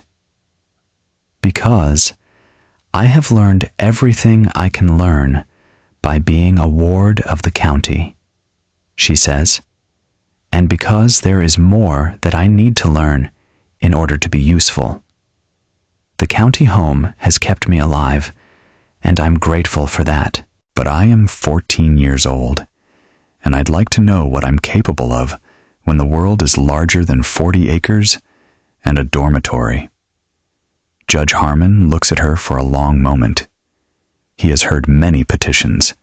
He has heard many articulate explanations of why people want or need or deserve a particular legal outcome. He has developed, over 14 years, a decent ability to hear the difference between a performance and a truth. This sounds like a truth. It is a truth. Whatever else Eliza Suttree is, She is not lying about wanting to be free. Petition approved, he says. He writes the endorsement on the documents. He hands them to the clerk. Released to the custody of Reverend Asa McMillan, effective March the 1st, 1890. Reverend McMillan, beside her, exhales quietly. Eliza looks at the judge's hand signing the papers. She looks at the clerk taking the papers to stamp. She looks at the window, where the February light is coming in hard and clear and cold. She looks at all of this with the same steady, measuring gaze she has brought to everything for 5 years. She does not cry. She knew she would not. She thought she might feel something bigger than what she feels.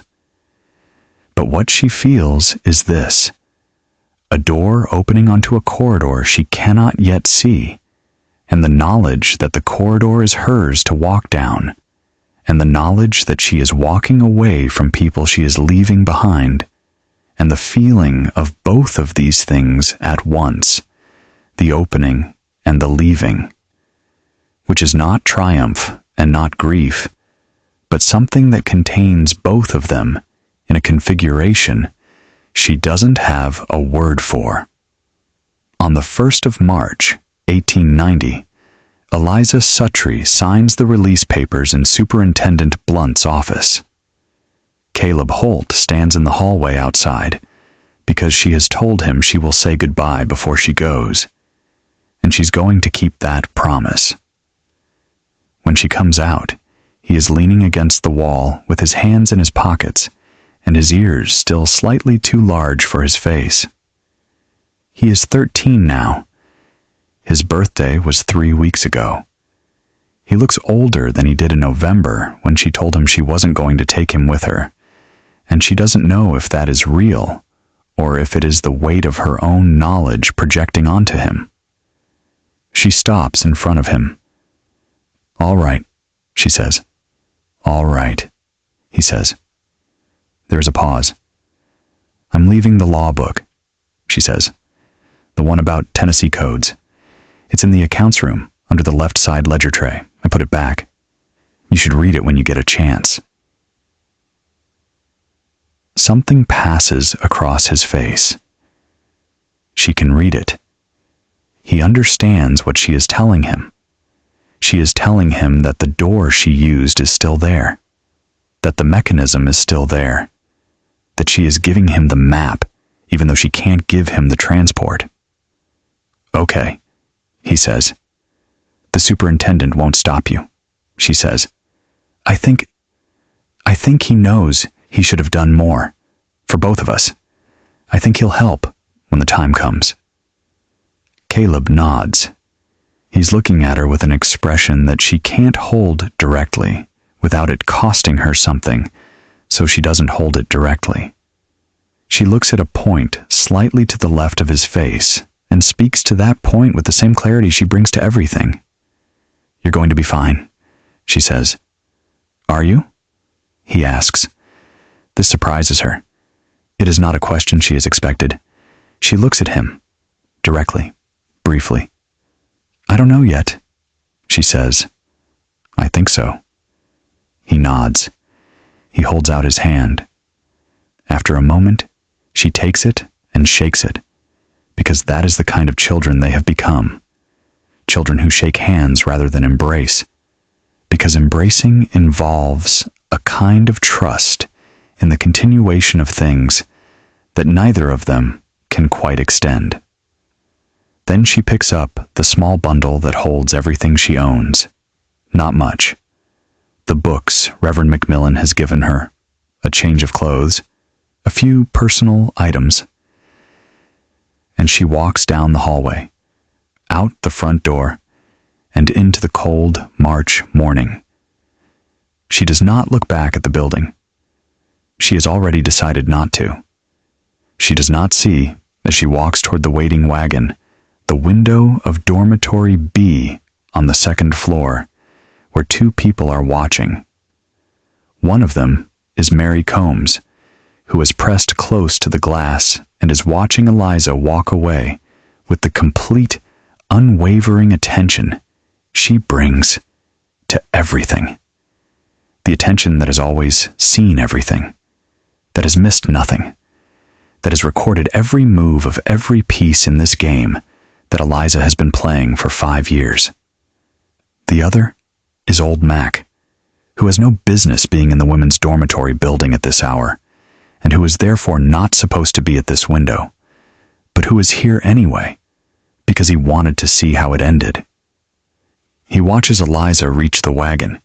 He watches Reverend Macmillan help her up.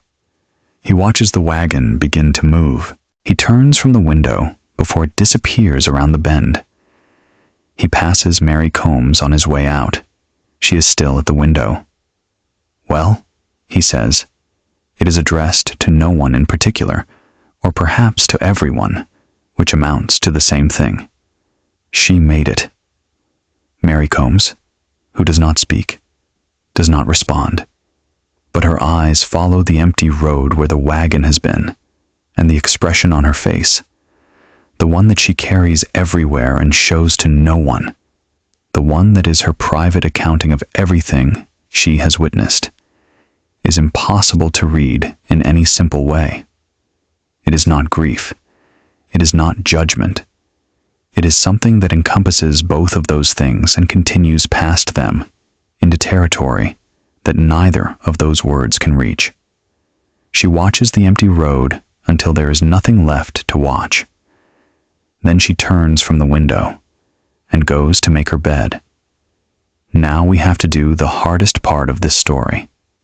It would be easier, in some ways, to end here, to leave Eliza at the moment of her freedom, to let that image carry the weight of everything, to let you make your own judgment about what she did, and whether it was worth it, and whether she is a person to be condemned, or understood, or something else entirely that English doesn't have a clean word for. It would be easier. But it would not be true to what actually happens in these stories, in the real lives of real people who do things like what Eliza did. What actually happens is that the people you leave behind keep living. Their lives don't pause because you're no longer in them. And the things you did, the moves you made, the people you moved like pieces on a board, those things have afterlives too. Consequences that spread outward in ways you can't always anticipate and can never fully contain. This is Act 4. This is the part where we look at what Eliza Suttree left behind. Caleb Holt. Spring of 1890. He is 13, going on 14. In the weeks after Eliza's departure, Caleb goes to the accounts room and retrieves the law book. He reads it slowly.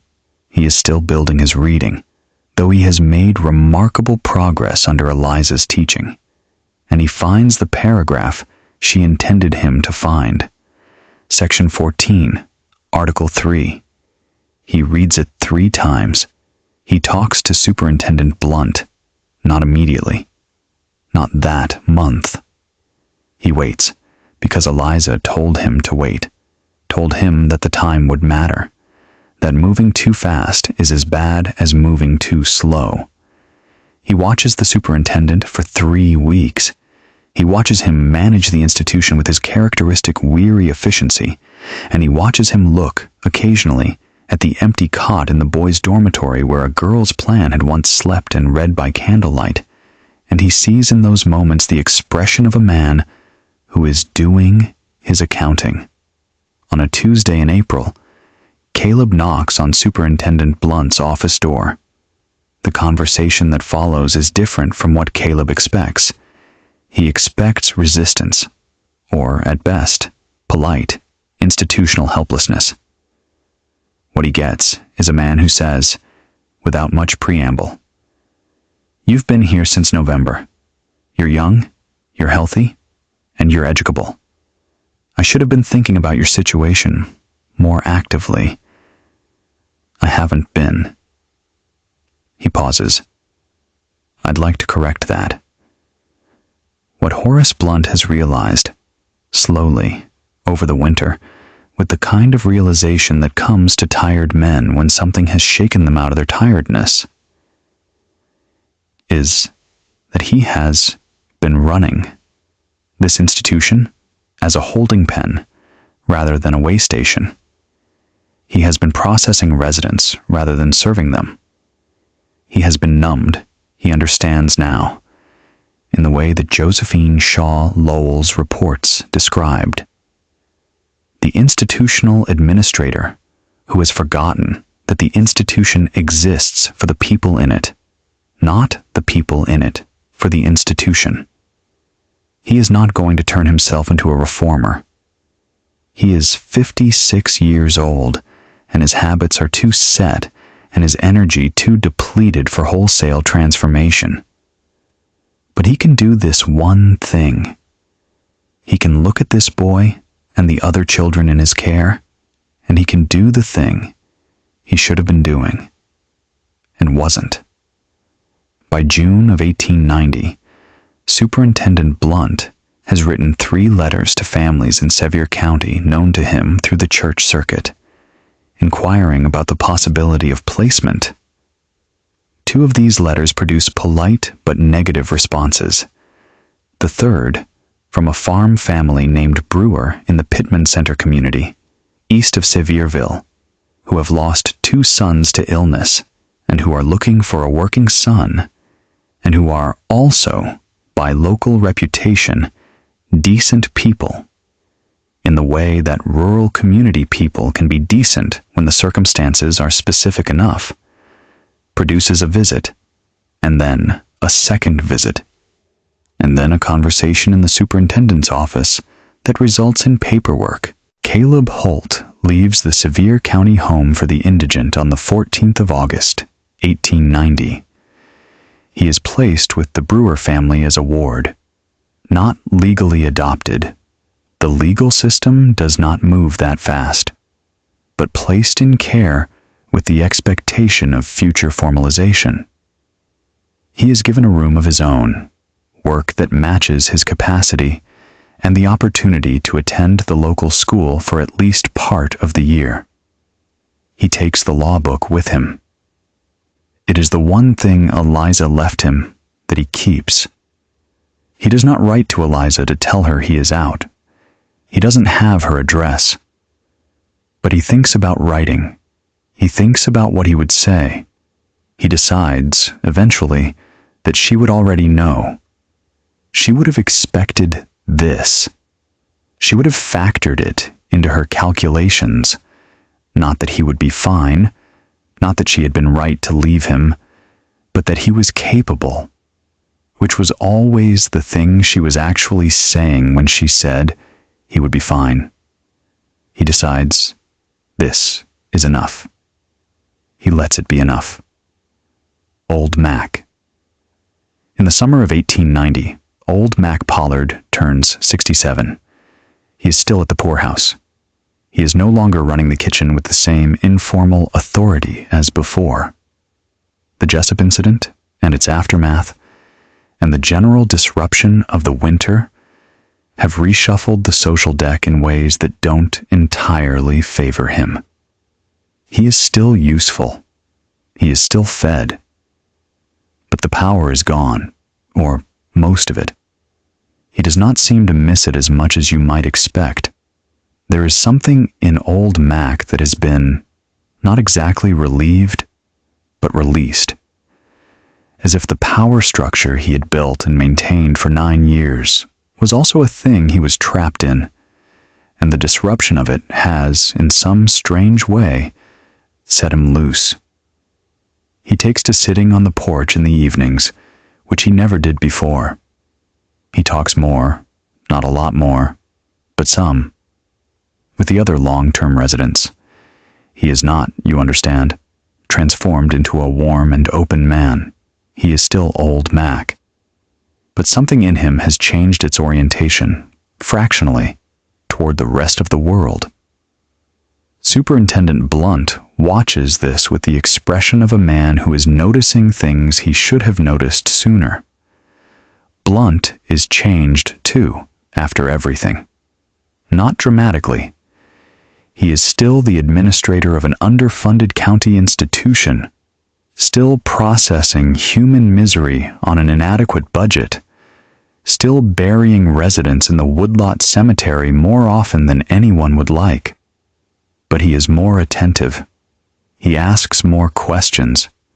He writes more letters to families, to churches, to the county commissioners requesting additional appropriations. Most of the requests are declined, but he makes them. He also, in the summer of 1890, hires a part-time school teacher. A young woman from Sevierville, who comes 3 afternoons a week to conduct lessons for the children in the institution. There are 5 children in the Sevier County Home for the Indigent in 1890. 3 of them benefit substantially from the arrangement. 1 of them is too young to be much affected yet. The 5th is Mary Combs, who sits in the lessons and watches the teacher with her steady eyes and does not speak. But who takes the paper and pencil? The teacher offers and writes, for the first time in front of anyone, her name, Mary Combs, in careful, determined letters. The teacher, whose name is Miss Hensley, and who is 22 years old and full of the reformist energy of her generation, looks at the name on the paper and then at Mary's face and says quietly, "Can you write more than your name?" Mary Combs picks up the pencil and writes, "Yes, I have always been able to write. I simply did not until now." Miss Hensley stares at this for a very long moment. Then she pulls up a chair next to Mary and says, "All right, tell me something." And Mary Combs, for the first time in 4 years, does. What she tells Miss Hensley is not Eliza Suttree's story. Not directly, not all at once, not in any form that makes it immediately actionable. Mary Combs is not interested in retribution. She is interested, she will eventually explain. Years later, in letters that she writes, with the steady, clear hand of someone who learned late, but learned completely. In record. In the simple act of making sure that what happened was recorded somewhere, by someone who knew the truth of it. She tells Miss Hensley things that Miss Hensley records in her own journal. About the conditions of the dormitory, about the children who have passed through the institution, about what institutional life actually does to a person over years. She does not name names. She describes systems. This is, ultimately, more useful. Let us talk about Superintendent Blunt and what he suspects. He has put it together by autumn of 1890, with the slow patience of a man who has had time to think. The accounts, irregularities, the timing, appearing in the months before Eliza's petition was filed. The pattern of the discrepancies, which upon reflection look less like systematic theft and more like something that was designed to be found. The fact that Charlotte Payne, in 6 years of meticulous bookkeeping, had never made errors of this type, and began making them in the same period that Eliza was spending 3 evenings a week in the accounts room. He knows. He cannot prove it. He has told her he knows, in the only conversation they ever had about it, and she said, "I'm sorry." And he believed she was sorry, and it didn't change what she had done, and he has not been able to entirely resolve the distance between those two things. He writes a letter to Charlotte Payne in Chattanooga in October of 1890. The letter is not an apology, exactly, because he cannot put in writing what he cannot prove, and because an apology from the institution to a woman it has wronged is a complicated and legally fraught thing. But it is a letter, that says, between its lines, in the language that careful men use when they want to say something they can't say directly, I believe you. I am sorry for what happened here. I hope you are well. Charlotte Payne does not respond to the letter. She has built herself, in Chattanooga, a small and careful life, not at a poorhouse this time, but as a bookkeeper for a dry goods merchant, whose wife knows someone who knows someone from Sevierville. She is managing. She is not ruined. She is diminished. And she is careful now, more careful than she used to be, in the way that people become careful after they have been burned by a thing they didn't see coming. She keeps the letter. It is the only letter she has received from anyone connected to the Sevier County home for the indigent, and she keeps it in the small cedar box where she keeps things she does not want to lose. She does not entirely understand what happened to her, even now. She knows she did not steal from the institution. She knows the records were wrong, that the pattern was wrong, that something happened that was not her doing. She does not know who. She has a thought, sometimes, a thought that arrives and that she pushes away, because it involves a girl who used to sit across from her in the evenings and argue about column sums, and because following that thought to its conclusion requires her to believe something about a child that she is not ready to believe. She pushes the thought away. She keeps the letter. She manages. Eliza. March 1890 through March 1892.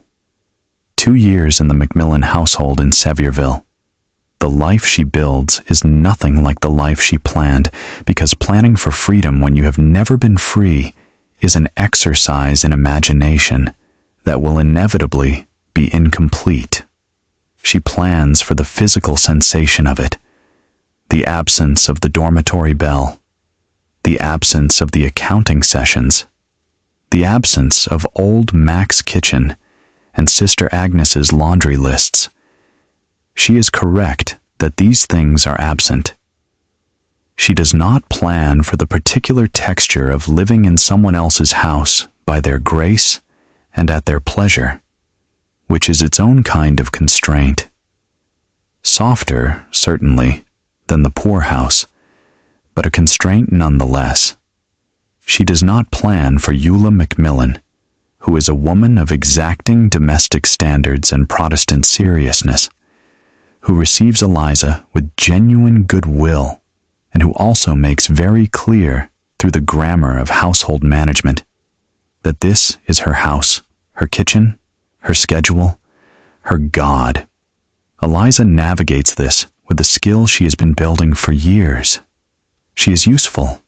She is industrious. She is exactly as much of herself as the McMillans can accommodate, which is quite a bit. They are decent people, more than decent, and Reverend McMillan's intellectual engagement with her continues to grow over the 2 years she is with them. She reads everything in his library. She asks questions that stretch both of them. She begins writing essays, initially, that she shows no one. Then, tentatively, opinion pieces on subjects of local interest that the Reverend encourages and that eventually, by 1891, appear in the Sevierville Gazette under initials. She teaches Sunday school in 1891. She is 17 years old, teaching children 12 and under the stories of the Bible, and she is, by every account available, a gifted teacher. She explains things clearly. She answers questions honestly. She treats children, by habit and by conviction, as people whose intelligence should be respected. The congregation regards her as a success story, a charity case elevated by faith and opportunity into something admirable, The Reverend is proud. The commissioner's wife, Margaret Birdsong, mentions her in a letter to a friend in Nashville as an example of what proper attention to gifted indigent children could produce. Eliza hears this and stores it in the place where she stores everything she cannot fully look at yet. She is free. She is building a life. And somewhere in the back of her mind, in the deep, cold water beneath everything else, she is carrying what she did to get here. She does not forget it. She does not allow herself to forget it, because forgetting would be a kind of dishonesty that she has decided she will not practice. She did what she did. The cost is what it is. She carries it. In 1892, when she turns 18, she takes a position in Knoxville, arranged through connections the Reverend has cultivated, in a household that needs a governess for 2 young children. It is a genuine opportunity, and she takes it with genuine gratitude. And when she says goodbye to the Macmillans, she means it when she says that she is grateful. She means it completely. She sends them letters. She visits once, in 1894. By then, she is already something more than a governess. She has been doing the household accounts, has been advising on business matters in the way that competent women always find themselves advising on business matters while being paid far below the rate at which men with the same competence are compensated. She is making notes. She is 20 years old. She is thinking about what comes next. What comes next is a different story entirely.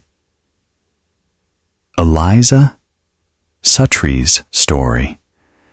After the Poorhouse is the story of a woman becoming, in the hard new century that opens in 1900, something the 19th century did not have quite the language for. She is a businesswoman.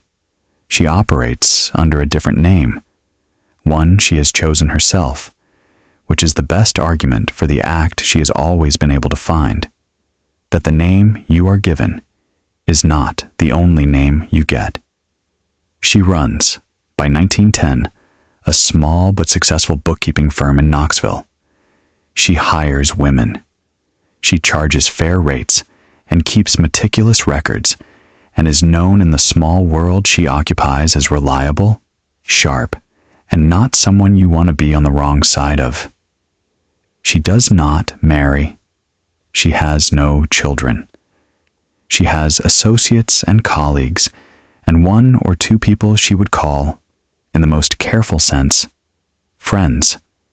People who know her current name and her current work and the shape of her current life, and who do not know, and who she will not tell, about the Sevier County Home for the Indigent, about the candle stubs and the law book, about Mrs. Payne and old Mac and Caleb Holt and the girl across the dormitory who never spoke. She has never fully stopped thinking about the girl who never spoke. She has wondered, over the years, what happened to her. Whether she spoke eventually, whether she got out, whether she... And this is the question she cannot bring herself to formulate cleanly, though she circles it. Whether she knew, understood, judged. She decides, in the way that people make decisions about things they cannot change, that she cannot know, that not knowing is the thing she will have to live with, that it is an appropriate thing to live with, given everything. She lives with it. Now the year is 1920. Eliza Suttree, who is not Eliza Suttree anymore, is 46 years old. She lives in Knoxville in a house that she owns. This is still notable for a woman in 1920. Though the world is changing, has been changing, will change further. She is voted in the presidential election that fall, with the particular satisfaction of someone who has read the relevant law and knows exactly what her right consists of and what it cost to obtain. She has a desk that faces a window looking out on a magnolia tree that she's been watching for 15 years. She is, by any external measure, a success. On a Tuesday in November, she comes home to find a letter on her desk. It has been forwarded twice, which is what happens when someone tracks down a person who has changed her name. It goes to a previous address, then another, then finally finds its target. The envelope is plain. The handwriting is clear and controlled, and uses more pressure than is strictly necessary, as if the person writing it wanted to be sure the words went all the way through. She stands at her desk for a moment before she opens it. Inside is a single sheet of paper. The letter is brief. She reads it once. Then she reads it again. It says, "Dear Eliza, I tracked you by the bookkeeping firm name. You always had a signature way of setting up a ledger column. You taught it to me without meaning to, in the evenings when I watched you work. I remember everything you did. I understand why. I don't forgive you, but I wanted you to know. I got out too. Mary Combs. There is no return address." Eliza stands at her desk with the letter in her hands. Outside, the magnolia tree holds its November bare branches against the gray Tennessee sky. She reads it a third time. "I remember everything you did. I understand why. I don't forgive you." She thinks about the girl across the dormitory, curled toward the wall, the steady eyes that watched everything, the silence that was not, she now knows, has always known, the silence of a person who has nothing to say, but of a person who has decided what the saying is worth. I got out too. Something in her that has been braced for a very long time releases, partially, approximately 1 degree. She thinks about writing back.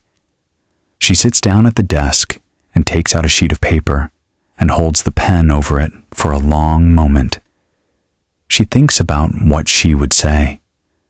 She thinks about whether there is anything she can say that Mary Combs does not already know. She thinks about whether the act of saying it matters, whether the acknowledgement means something, whether there is any possible sentence that would be adequate to the weight of what the letter contains. She looks at the blank sheet for a long time. Then she folds Mary's letter. She holds it over the glass lamp chimney on her desk. She watches the paper catch, the careful handwriting curl and blacken, the specific words consumed in a process that is irreversible, and that she is choosing with full awareness of what she is choosing. She burns the letter. She tells herself, as she does this, that it is because there is no return address, no way to respond, no conversation left to have. She tells herself that burning it is not the same as refusing it, that Mary knows what she knows, and what Eliza does with the letter doesn't change that. She tells herself these things. She watches the last corner of the page curl into ash. She sits at her desk for a while after. The magnolia tree is still. The Knoxville street outside is quiet in the way of late afternoons. She has work to do, ledgers to review, correspondence to complete, a meeting tomorrow with a client who needs help untangling a real estate transaction. She has a life. She has built a life from the raw materials she had available to her. A candle stub, a stolen law book, other people's weaknesses, her own relentless will. She has carried the cost of it. She will keep carrying it. This is the bargain she made. She picks up her pen and goes back to work. Closing. Coda. The Sevier County Home for the Indigent closed in 1911. The closure was part of a broader reform of Tennessee's county poor relief system, driven by decades of advocacy by reformers, social workers, and progressive legislators who had finally, after enough documentation and enough political pressure, convinced enough of the state's governing bodies that the county poorhouse model was not just inadequate, but actively harmful, a system that perpetuated the conditions it was meant to address, that failed the people it was meant to serve, that extracted labor from the vulnerable in exchange for conditions that no society genuinely committed to its own ideals should have been willing to accept. The reforms came slowly, as reforms always do. They came too late for most of the people who passed through the institution on the hill in Sevierville. They came too late for the residents who died in the Woodlot Cemetery. They came too late for Charlotte Payne. They came too late for the children who grew up inside those walls without anyone to grow up for. But they came. The institution's records, decades of ledgers, registers, intake forms, petition documents were transferred to the state archives in Nashville. Most of them remain uncatalogued. The archival resources of the state of Tennessee, like the resources of most states, have never been adequate to the task of processing everything that survived the 19th century. There are boxes in those archives that have not been opened since they were sealed in 1911. There are lives in those boxes, the administrative traces of lives, the names and ages and bare recorded facts of people who passed through this system and were documented and then forgotten. Among them, filed in a folder labeled Released Residents, 1890, is a single petition document.